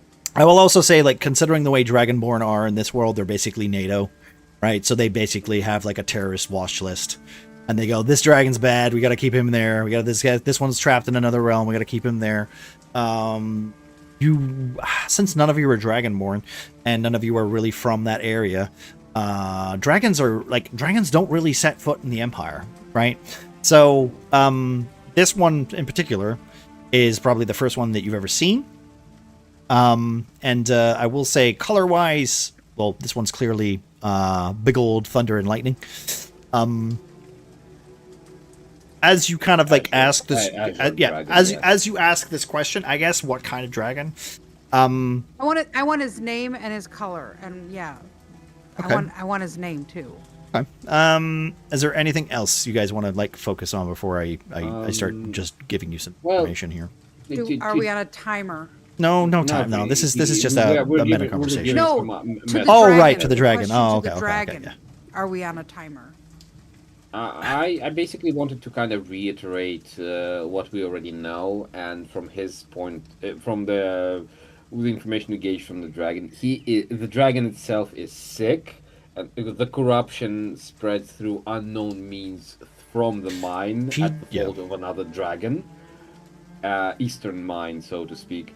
The dragon seemingly is older and Well, he more seems to think. powerful than He seems to this think, one, yeah. according to the dragon in front of us. I think it's well, I can kind of deduce that he thinks it's stronger and more powerful purely because the dragon in front of us is affected by it heavily. So it might as well be an absolute weakling that got a lucky hit, or just something that is manageable from our perspective, but has an absolute corruptive power that this dragon just roll absolute shit against, right? To an extent. So I think as much as it would be reasonable to expect that we will receive a color and a name of that particular dragon, maybe we should also. It was told to us that we cannot expect any substantial help from it. So maybe we. Well, can he's just hiring kinda- you for a reason, right? Like if he gets close enough, maybe it'll be protect him more. Maybe blah blah blah. You make some assumptions. Maybe we can ask for the safe passage, or maybe some information for upcoming travel. Basically. Yeah, sure. That might be that might be an option. Being. All right, give me a persuasion roll. I'll let you guys decide on who, but just kind of like as who has yeah, who yeah. has the highest one? Who wants to roll meta? You can roll meta. I'm okay with it. I have +3 on mine. I got 5. I have 0. 0. Okay, then. However, could we give, since we're all kind of asking these questions and we're doing this in a meta sense, I would since say it's like essentially a group question. Is there some way that we can give him advantage So, by just assisting him? every once in a while, we just approach Val and just whisper in her ear the question we want to ask, because Val is the most verbose and eloquent. I'll let you roll persuasion check. You know what? Take all the modifiers, put them together. Do that. Put that. Okay. So you I'm get +3 adding, from me. And that's 0 it. from Grom. and that's it. Persuasion.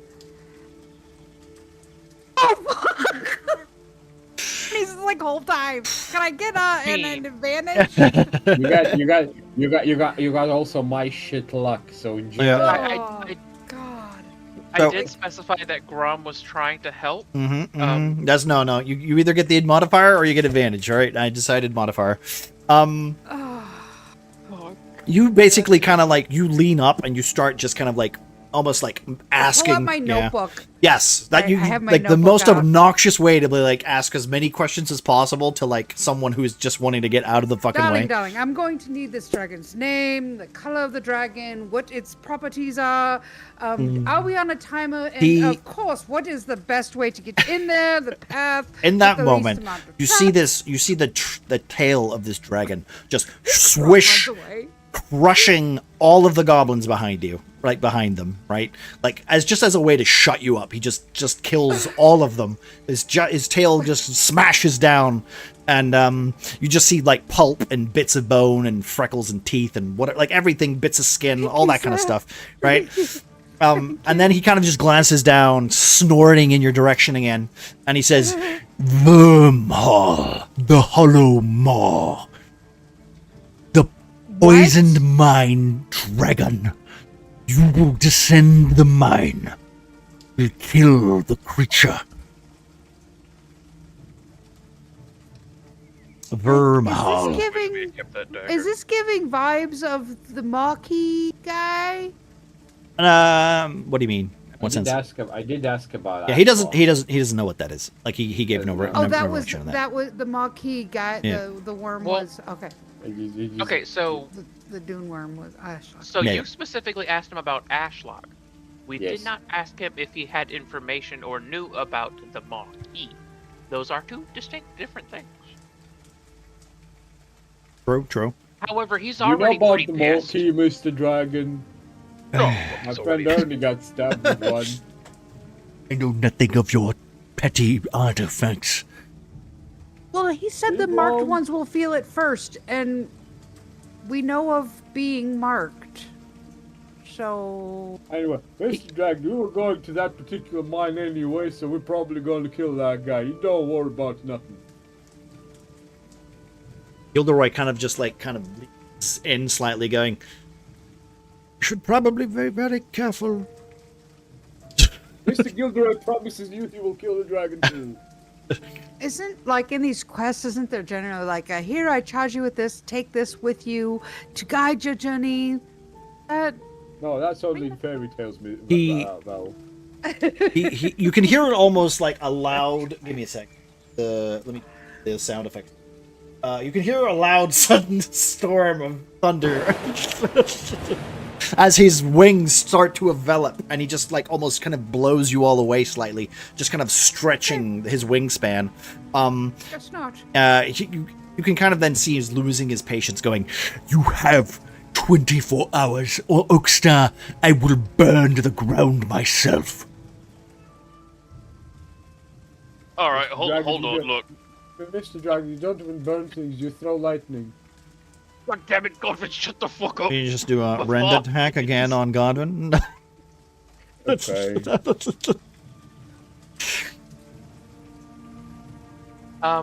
Grom is gonna like hearing the timer put on the group, not knowing how far away the mines are or what they're gonna be having to deal with. I would inside say the you mines. would know because this is your region, so you would know how quickly it would take you to get there.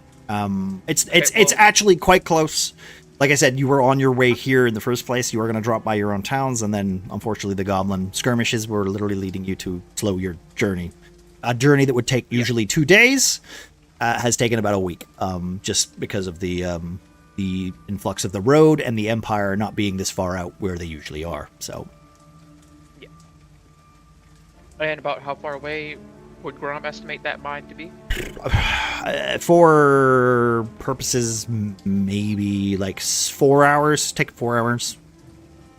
Like you'll get there before midday, round about midday. What if we go to the Oakstar first and then to the mine? Well, I mean, he will be I'm flying over the technically top. So, like I said, he's currently in the way. Oh, I guess we're going straight to the mine then. I mean, you could try to sneak past him if you want. Like that is an option. Has he said his name? Zara, yeah, he referred to himself in third person. Oh. Okay, I just can't remember how to pronounce it because it's Zarathax.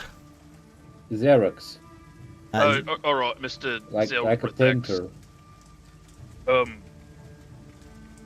I Don't understand get that you're killed. being impatient because you're being swamped with questions from our friend here, and I do apologize. However, I we may curtsy.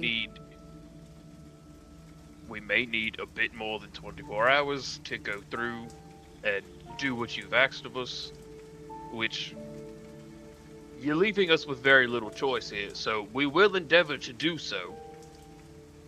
But we need that guarantee that the town will remain safe while we are within the mines.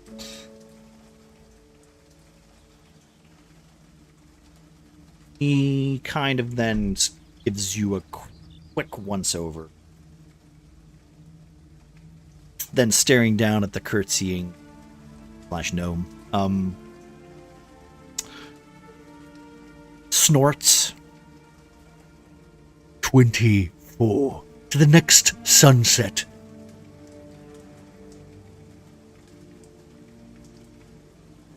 Once the sun sets, as soon as it rises, I will descend upon this town, and I will destroy what is left, and I will make a new nest.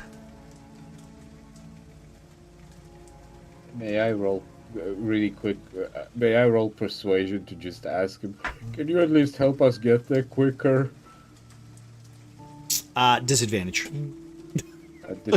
God damn it! Because of Bean rolled a 1, unfortunately. Otherwise, you might have had a chance. Yeah, like you're currently at -3 reputation with this dragon. It's you're not doing too well.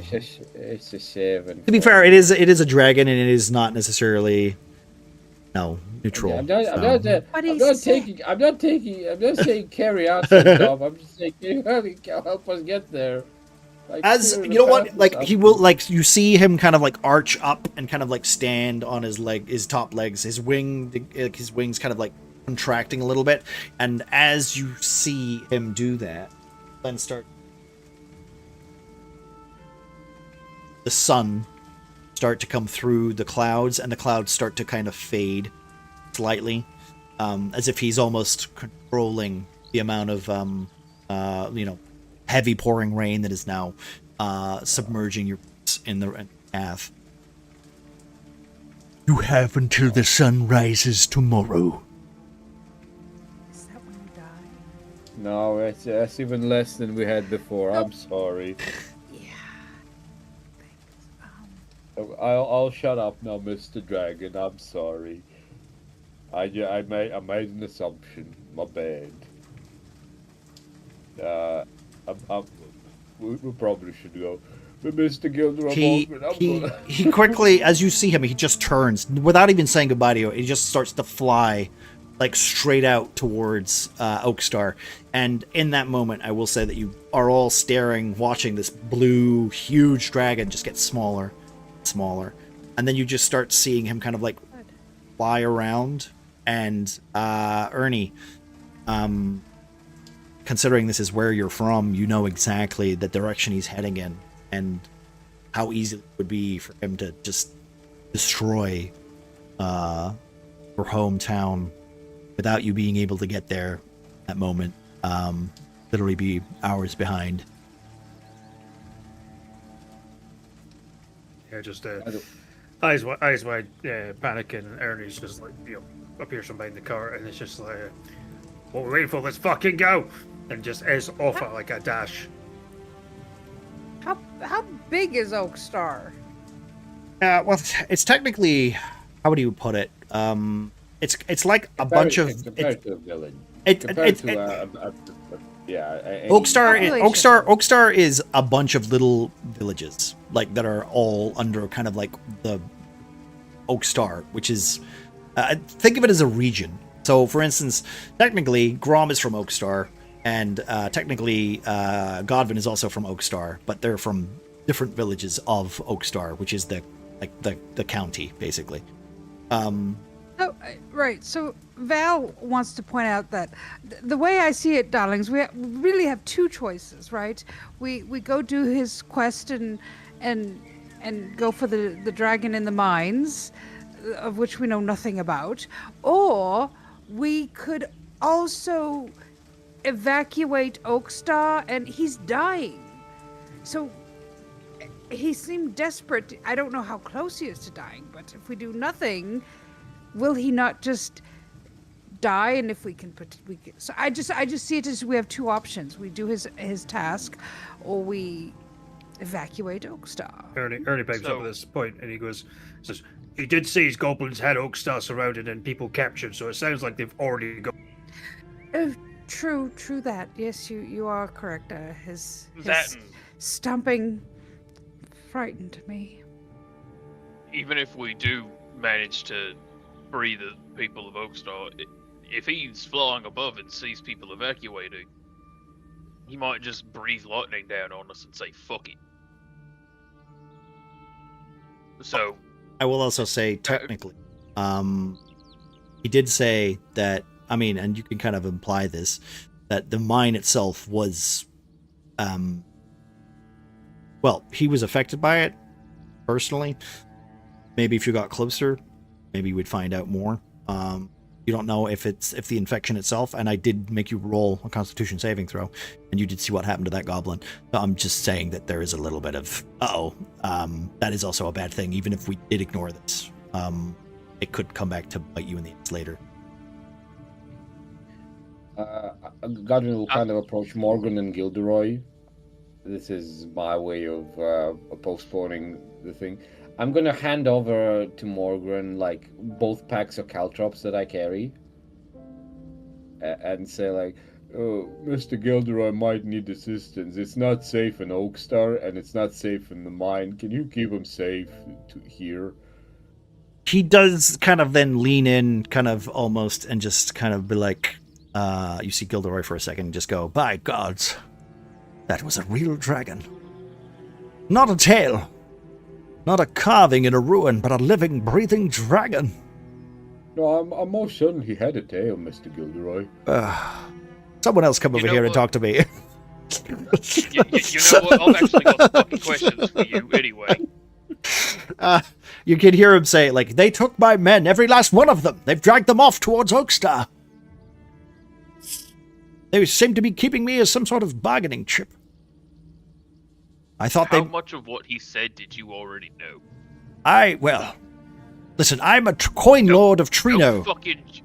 Yeah, I'm aware. Don't try to yank my fucking chain. Give me a second while I roll deception on you. You piece of shit. Yes, Grom. Rolled a 19. Hold on. Sucks to be you, bro. Seems believable. No. Do I have to do this? No, wait. Let me finish. Let me finish the fucking phrase, right? But he says, "I'm a coin lord of Trino. I deal in trade, contracts, and influence. Not this. Oakstar isn't even my city. I've never set foot in there. But my men were stationed nearby, and, well, now they're being used as hostages in a town I don't even govern. And the mines, but the eastern mines, I sent you there because I thought it was goblins, or beasts, or a damned collapse. Not a dragon, not a poisoned one, not whatever Zarathax is, whatever that is. If what he said is true, Oakstar is already in their hands.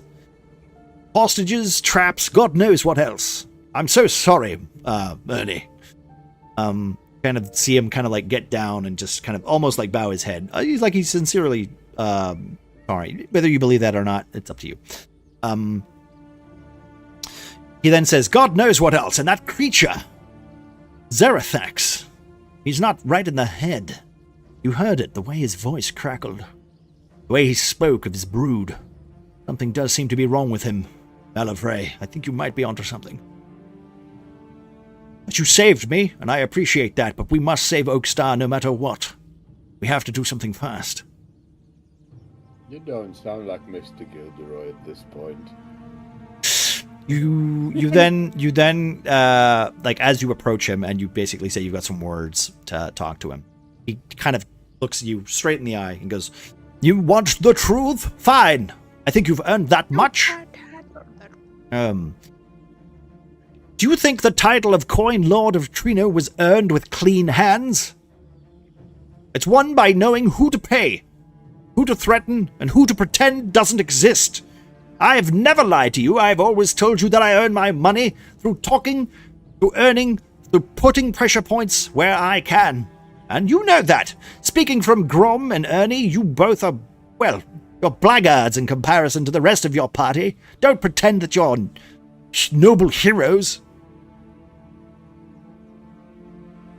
I've dealt with black marketers, smugglers, fence masters, and men who know how to make problems disappear.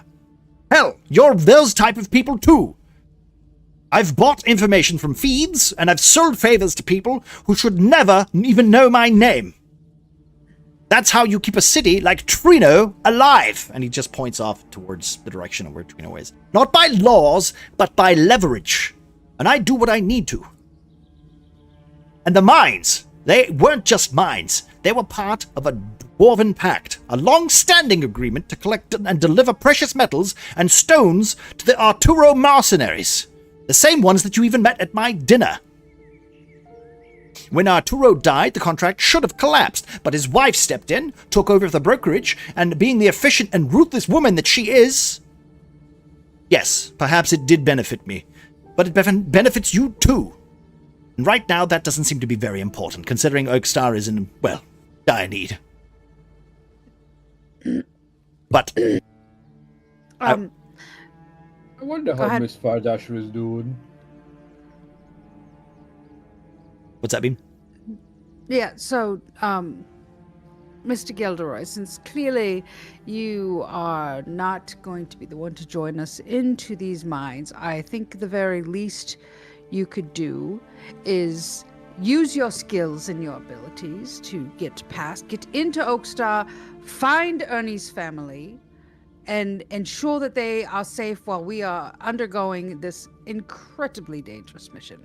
Just the very least you could do to give the peace of mind to this group that Ernie's loved ones will be safe. I've already started a plan in action. I will try to do my best. I might require Mogren for a time. He was the one that, well, he knows my roots, and he knows my, well, he knows some of my men, so if I can kind of rescue some of them, perhaps we can some sort of ploy to not evacuate. But by the way, is he armored in any capacity? Who, Gilderoy? No, he's wearing his fancy suits and stuff. I'm gonna, Godwin will kind of, as Gilderoy says that he will be, Morgan will be assisting him, Godwin will kind of pull out a chainmail out of his backpack and just kind of hand it to Mr. Gilderoy, going like, "This will protect you, Mr. Gilderoy." Yes, Mogren, pick that up and carry that for me. Ernie, darling, please get Mr. Gilderoy a list, locations, addresses. We need to know that your family's going to be safe. Yeah, sure. Finally got- Just a second for the Skeets. Roll. We got a raid from Skates. Give it a minute. Welcome, Raider. Hello, Skates. Thank you, my dude. How are you doing? Please feel free to sit back, relax. Also, guys, if you're not already, go check out Skeets' does stuff. Currently was playing some Barony in the DLC. Go check him out, lovely dude. Also, like-minded DM and TTRPG player. So go check him out, my friend. Thank you very much. I appreciate you. Fellow nerd. Yeah, fellow nerds. Okay, Ernie. Sorry. Continue. Yes, Ernie, love. Let's get that list to make sure your loved ones are safe. Yeah, can you write down because I can't write.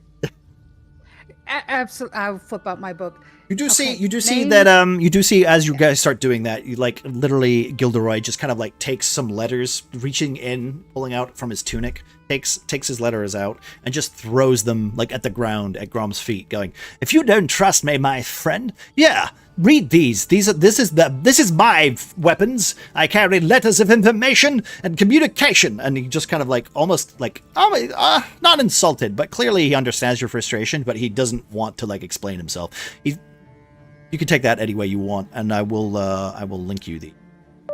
Oh, or my mouse will disappear. Yeah, Grom is gonna pick those up, and There you go. I think that put it in chat. yeah. Mm-hmm. Hello, Cookie. How you doing, man?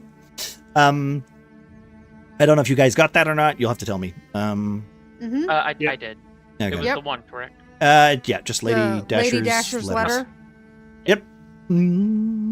And you could kind of then see, like he says, "I sent you in there because you were capable, because you could handle whatever was down there, and because I didn't want to start a panic in Trino, or among the dwarves.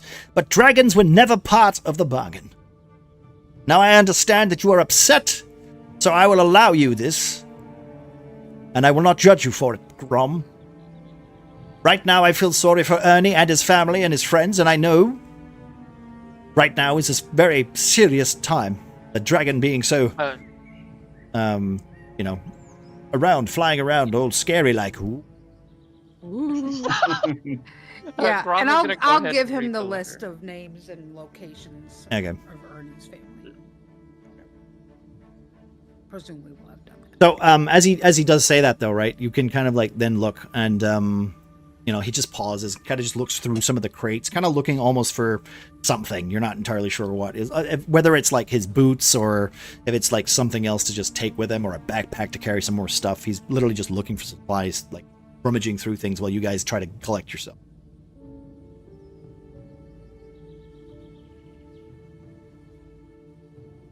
After a second, though, he will look up at you and kind of say, "Do you know anything about what he was talking about? You're gonna have to be more specific. Well, he said something about dragons being sealed or held back or something. So I've got no idea what he means by that. Any stories, old tales, anything at all? Because if dragons were being held back by something, and that something is failing, well, then we are dealing with a threat far bigger than goblins or bandits. I'm a man of coin, not prophecy.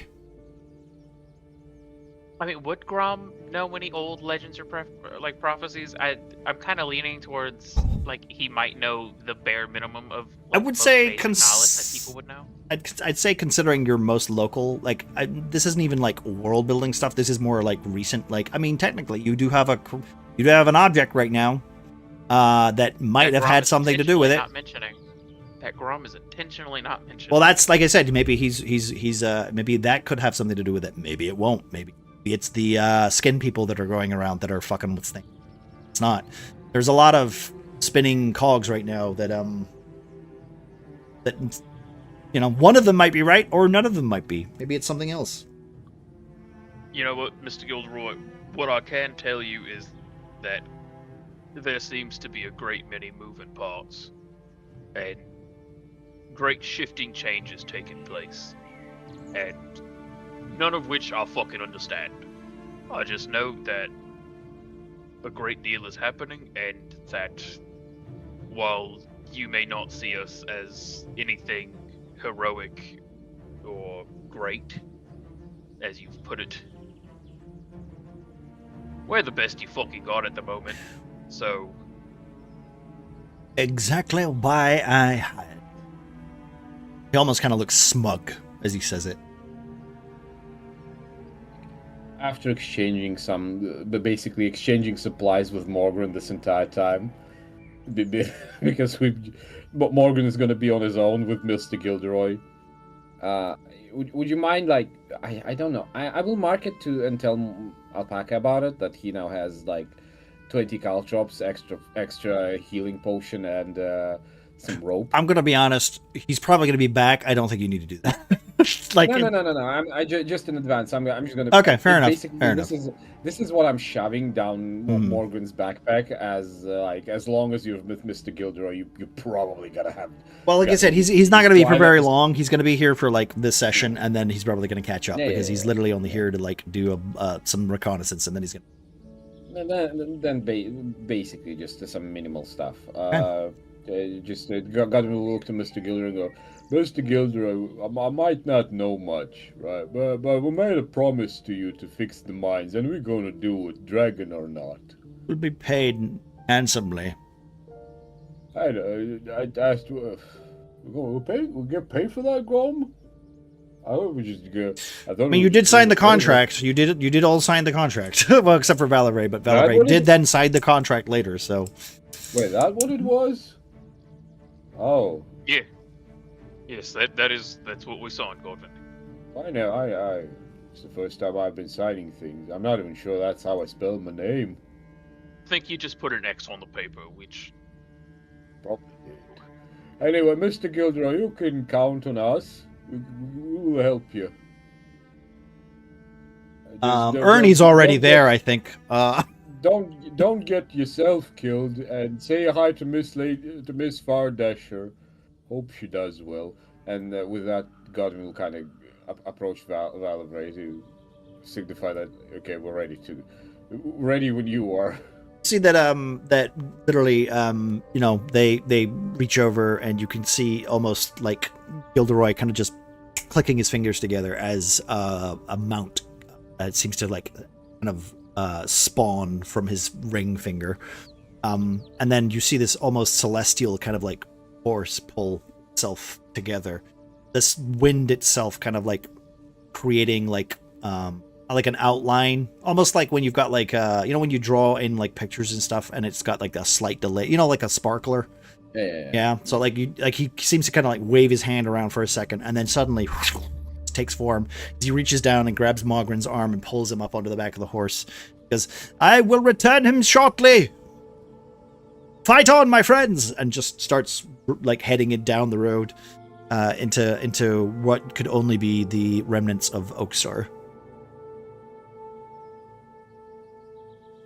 And you are all left on the battlefield with a few moments to yourselves before heading off towards wherever Ernie started running. Did Gilderoy take his letter back? No, he threw it on the ground. Left it. Okay, cool. Grom is going to take that and like pocket it, I guess. Yeah, sure. And once he pockets it, he is. Fuck it, they're on a time limit. I mean, you have 5 minutes to discuss what you guys want to do, or what do you want to bring up, or if it's integral or whatever. Like, you know what you want to do. It's literally up to you guys. Discuss. Like I said, there's a time limit, but there's also you can take 5 minutes to talk about it. I'm not going to rush you through that.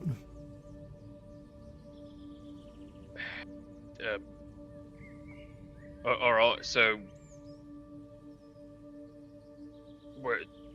are we all going to the mines and I guess doing what he asked, or are we going to try and go about this in a different way?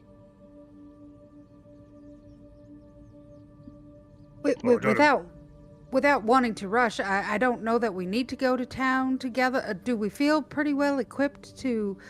I mean, we have a less than a day, and we don't even know what we're getting into. How deep the mines are. I feel like we should just. Ernie, I'm hoping, darling, you know where we're headed, at least. Ernie's probably been before, and so is Grom. And Grom. The mines, at least near that town. Yeah. Sorry, Grom. Also, sorry I missed that. That's okay. Okay. I guess this is an apt time to ask it, but have you heard of any of this crap when you were living here initially? Like, is this a new development, or we always had a dragon problem? I had a goblin problem, but a goblin problem, or like the immigrant problem, whatever racist trope I wish to apply to this. We here at Manic 88's channel. Do not accept those people. Do you want -2 to your constitution? Play goblins today. Start your game with a mushroom in Question remains, though. Yeah.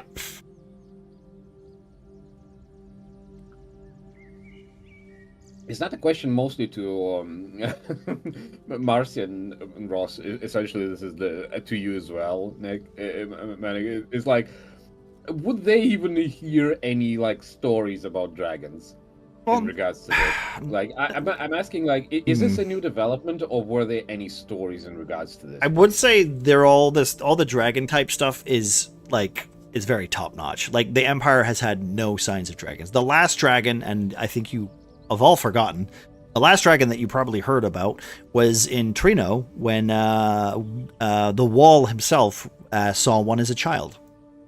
That was the last dragon that was in the Empire that had shown its head, and it was one that was trapped behind into the essentially hell. So that was the last dragon, and that was about 60-ish years ago. That was seen by anybody in the Empire. Nope, that's older than Grom. So dragons are not well known. There are a bit more, like, there are stories about the North, but those are like dragonborn stories, because it's like basically an island for all your WMDs. We just keep them off the side here, and they're happy because the humans aren't in the way.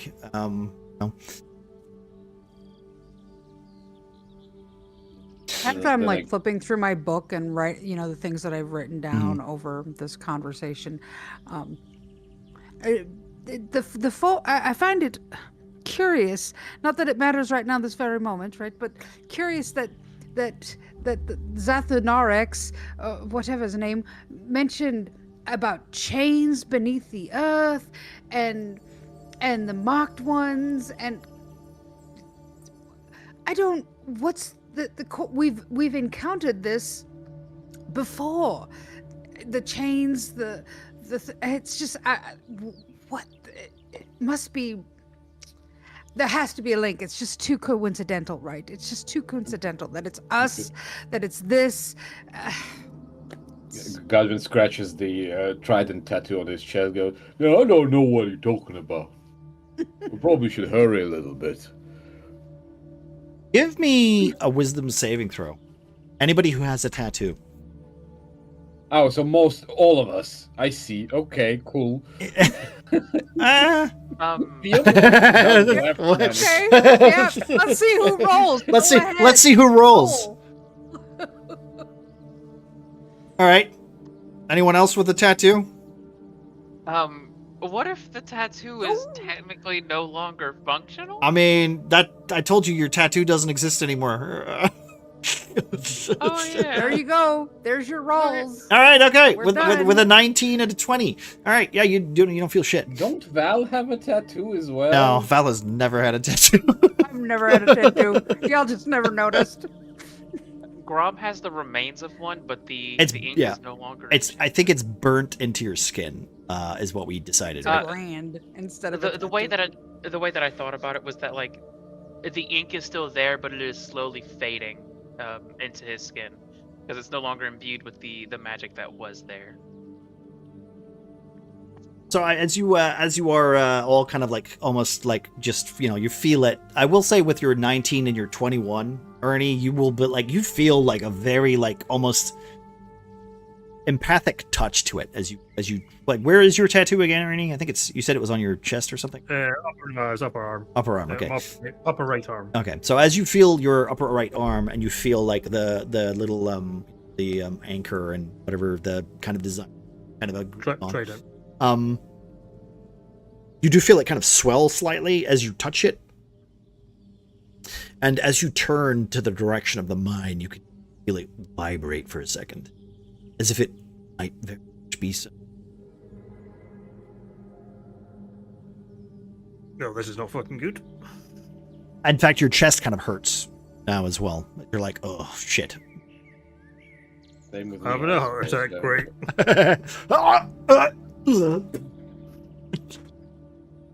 And also, I would say the same for you, Godwin. Like, you feel like, We have. I think we're in the same bracket, effect-wise. I would agree. Yeah. Maybe I'm slightly more affected given the fact that I'm below 20. But yeah, it's I assume the same. Okay. So Ernie has it on the upper arm, right? Yeah. Mm-hmm. For Godwin, it's about above the left collarbone. Okay. I think Val was pretending hers, so she's still technically, unless she wants to admit that she doesn't have one. You all think that she has one. I think she was pretending it was on her boobies. Was that what you were pretending, Bean? I can't actually remember where it was. This is the perfect time for her to be AFK right now.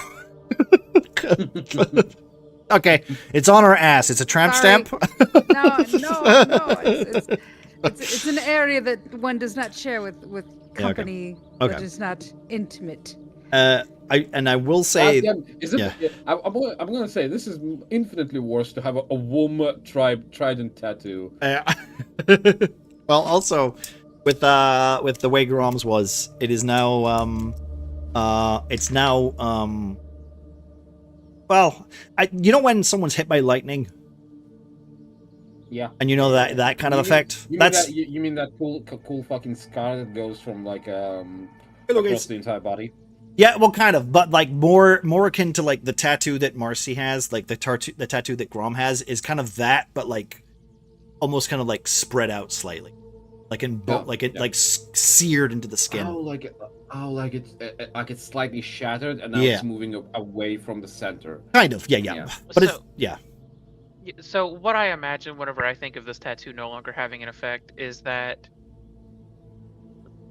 once it was no longer, fueled by the curse that brought it in to existence, it just began to like break apart and slowly fade back into his skin, and like his regular pigment just reappear in its place. So it could look scarred in some places. It could look just broken and no longer you know It's not animated. moving like Yeah, it once was. it's not an animated it's no tattoo. longer animated. It's just a still picture that is slowly fading and just breaking into non-existence. Okay, away from the tattoo talk, I guess. We just exchange how cool our tats are at the moment. Yeah, mine's are one of these. Look at that. Look at this is fucking cool. And mine's this. What about our town being burnt? Ah, fuck. Wow, look at that. Look at the cool tattoo. Mine gives me headaches. Fuck the town. If I flex my titty, it still moves. Yeah. Hercules. According to that, Gun will kind of say that you help. Regardless, you helped me with my hometown of Oakhaven. I'm here to protect your families and friends as well.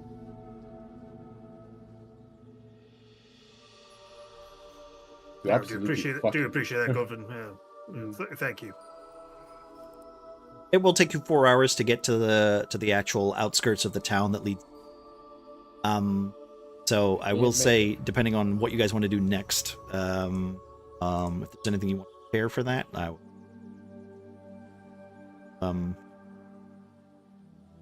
have a conversation or whatever. Are we walking there, or are we trying to run at a brisk pace? I mean, I will say at a brisk pace, and as long as you follow the road, you will get there 4 hours. Like, if you want to get there quicker, you might have to roll, like, Constitution saving. No, Constitution check. Maybe, you know what? Maybe I'd give you all an athletics check, and if you all pass it, I'd give you I won't give you exhaustion for trying to get there quick. That's. I wanted to play off something you did, man. Go for it. Essentially, as we travel to the mine across the road, we will discuss we will be talking about various things, right?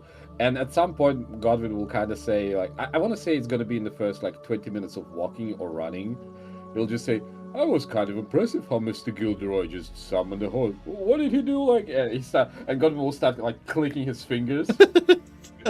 just he did kind of like this. And with every second, with every first click, there's going to be a horse appearing behind Godwin. And then every second click, the horse just disappears. It's just like, was he? What was that thing he did? Do any of us see this? Can we see this? I would say you know what? Let's say like it's a figment, right? Because it's not a concentration spell, right? It's an actual spell slot. It's an actual spell slot, right. An actual summon. Give me a second. I will just read. Like, it's a spell of Flying Steed. A module you're attempting to use is not loaded. You might have to reload them. I'm on it. Don't worry. I'm on it. While he's doing that, I'd like to ask if someone like, say, Grom rolls high on this athletics check, could some of us smaller people just skip it all together and ride with Grom? The thing is that, like, wink. the way I'm working it is you're doing it as a party.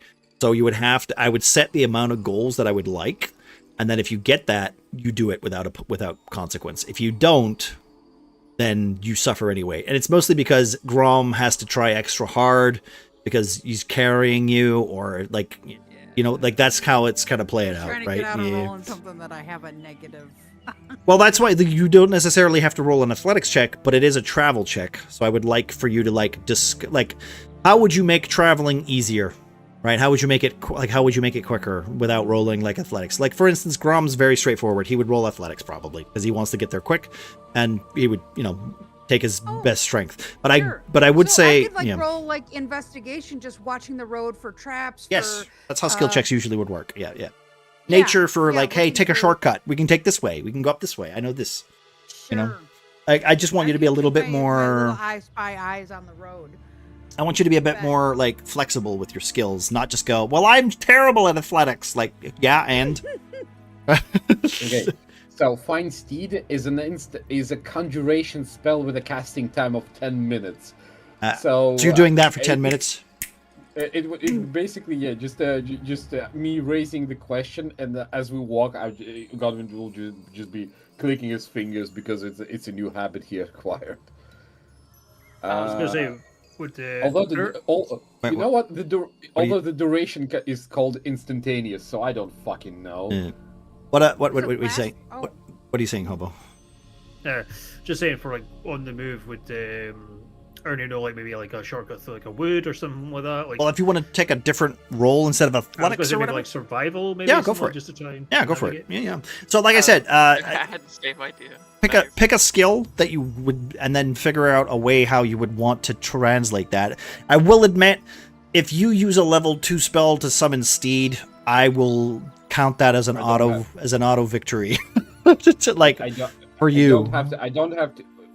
Fun fact: I don't have to waste a second spell because it's my divine thing. Well, that's my point. Like you could use that ability to summon it, so that would mean you don't have to roll because you just summon a horse.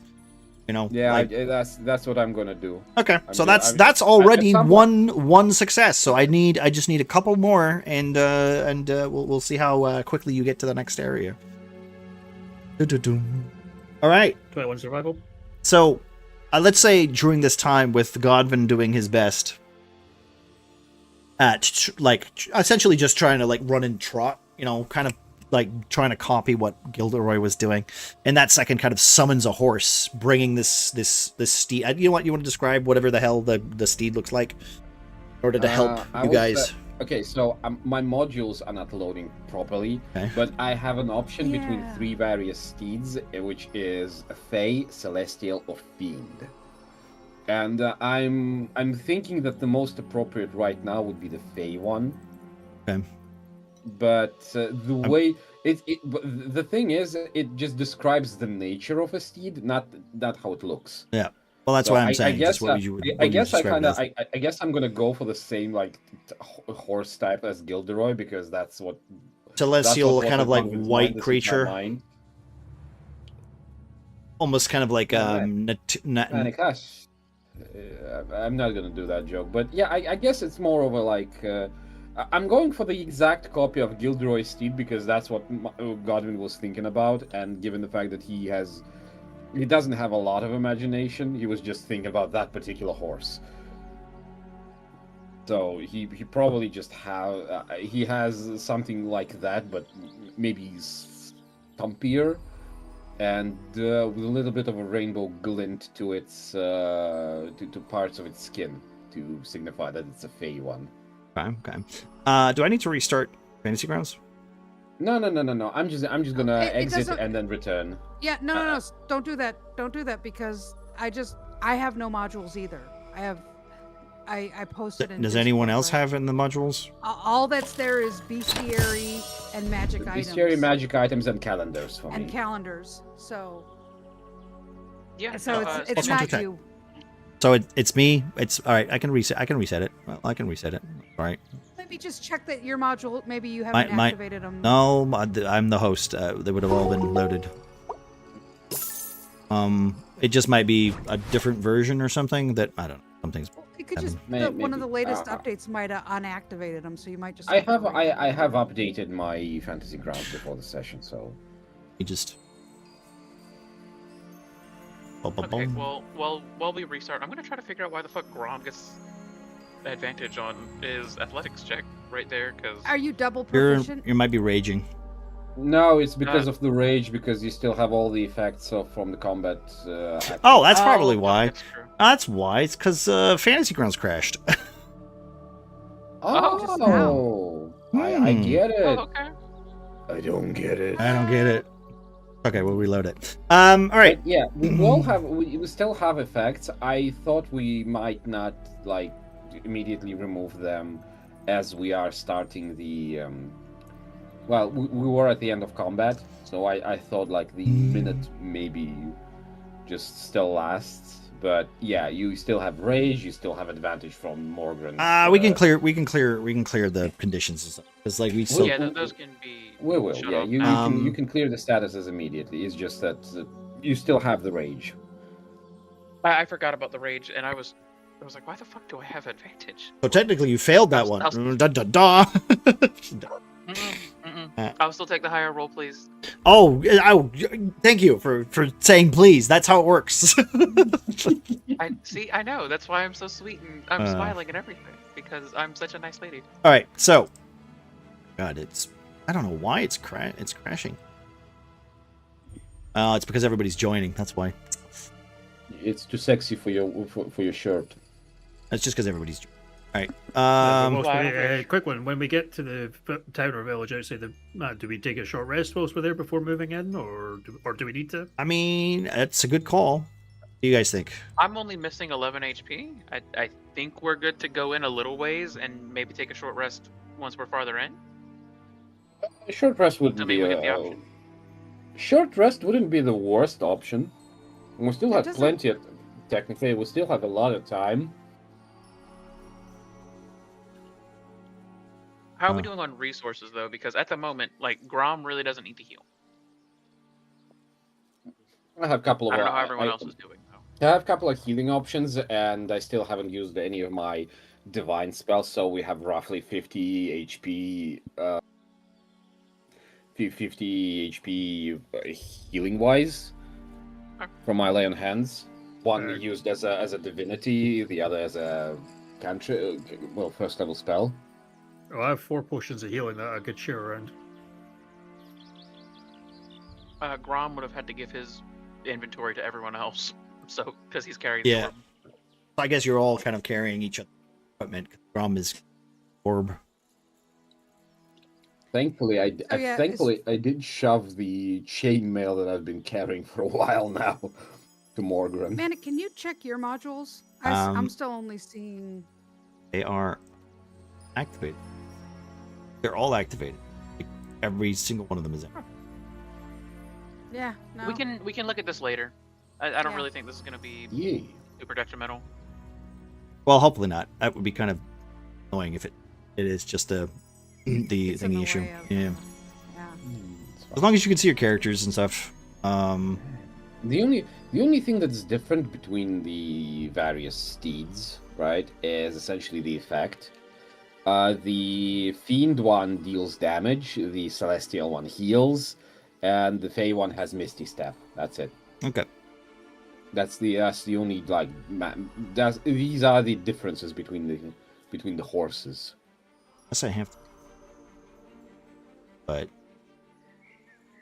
I'm attempting resolve connection to server at the moment. I kind of don't want.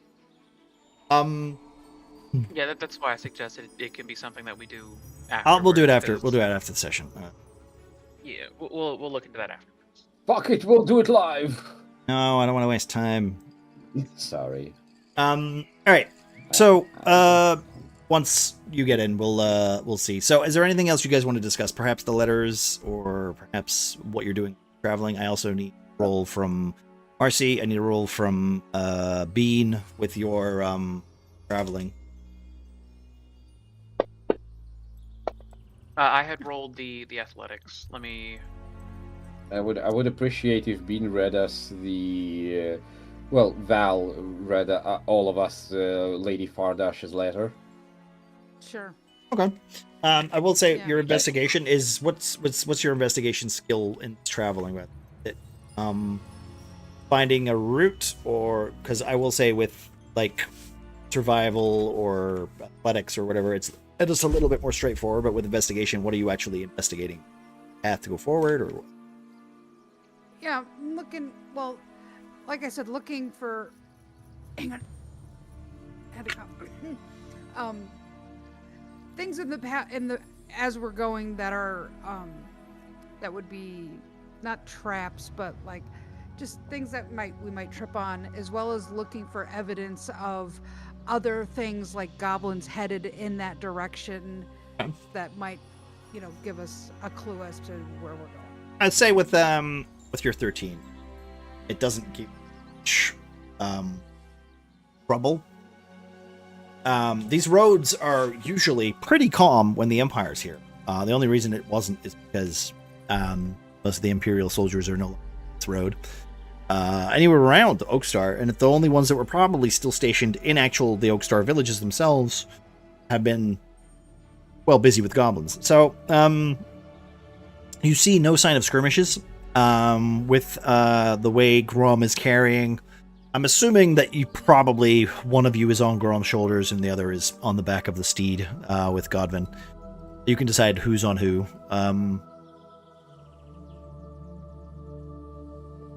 That's the fact that if Alec's uppy, she can go and Grom, and I will go in the back of the steed. Okay. That sounds valid. Would you like me to re-roll athletics without the I would. Okay. That's a 9. That's a 9. All right.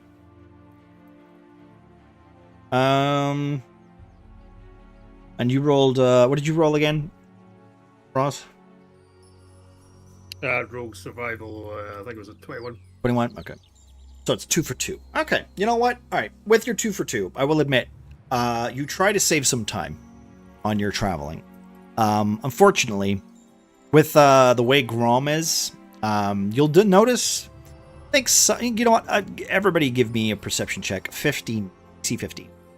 Not you, Grom. Not you. I'm still loading. Give me a second. I will quickly disconnect because I have a very, very bad suspicions.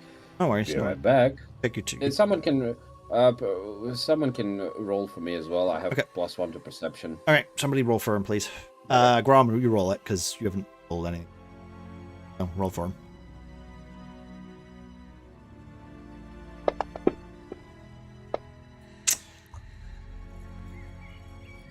All right, you know what? With those rolls, You got it. oh my god, it's a 16. That's another +2. You got a +2 to attack, guys. With your rolls being so low, you don't seem to realize, but Grom, this is tough for you. Your body is kind of sluggish. It's not behaving as you would. You feel for the first time in a while, traveling has kind of like drained you. Being hit by that dragon and like feeling like almost nothing. You don't necessarily feel like you're at full strength, but you also don't feel as if you're tired. It's a weird kind of like drowsiness that seems to overcome you during this travel. But I will say that like you're not exhausted and you're not lethargic, but you like something inside you seems to be kind of like almost in an idle stance. Unfortunately, with their rolls, nobody seems to notice this. You're just slightly tired, or you're dragging your feet a little bit, but nobody catches up on it. You're all too focused. What a load of horseshit. You're all Can't sleep last night. Now I feel like ass today. Well, I'm like busy reading the letter to everybody as we're walking, and so not. All right, I will. Like since you guys are traveling and you're reading the letter, I'll let you read the letter. You don't have to read it word for word, but you can do whatever. Do plot points or what it says or. So the letter says that the mines are unreliable. The workers are leaving without notice, breaking contracts.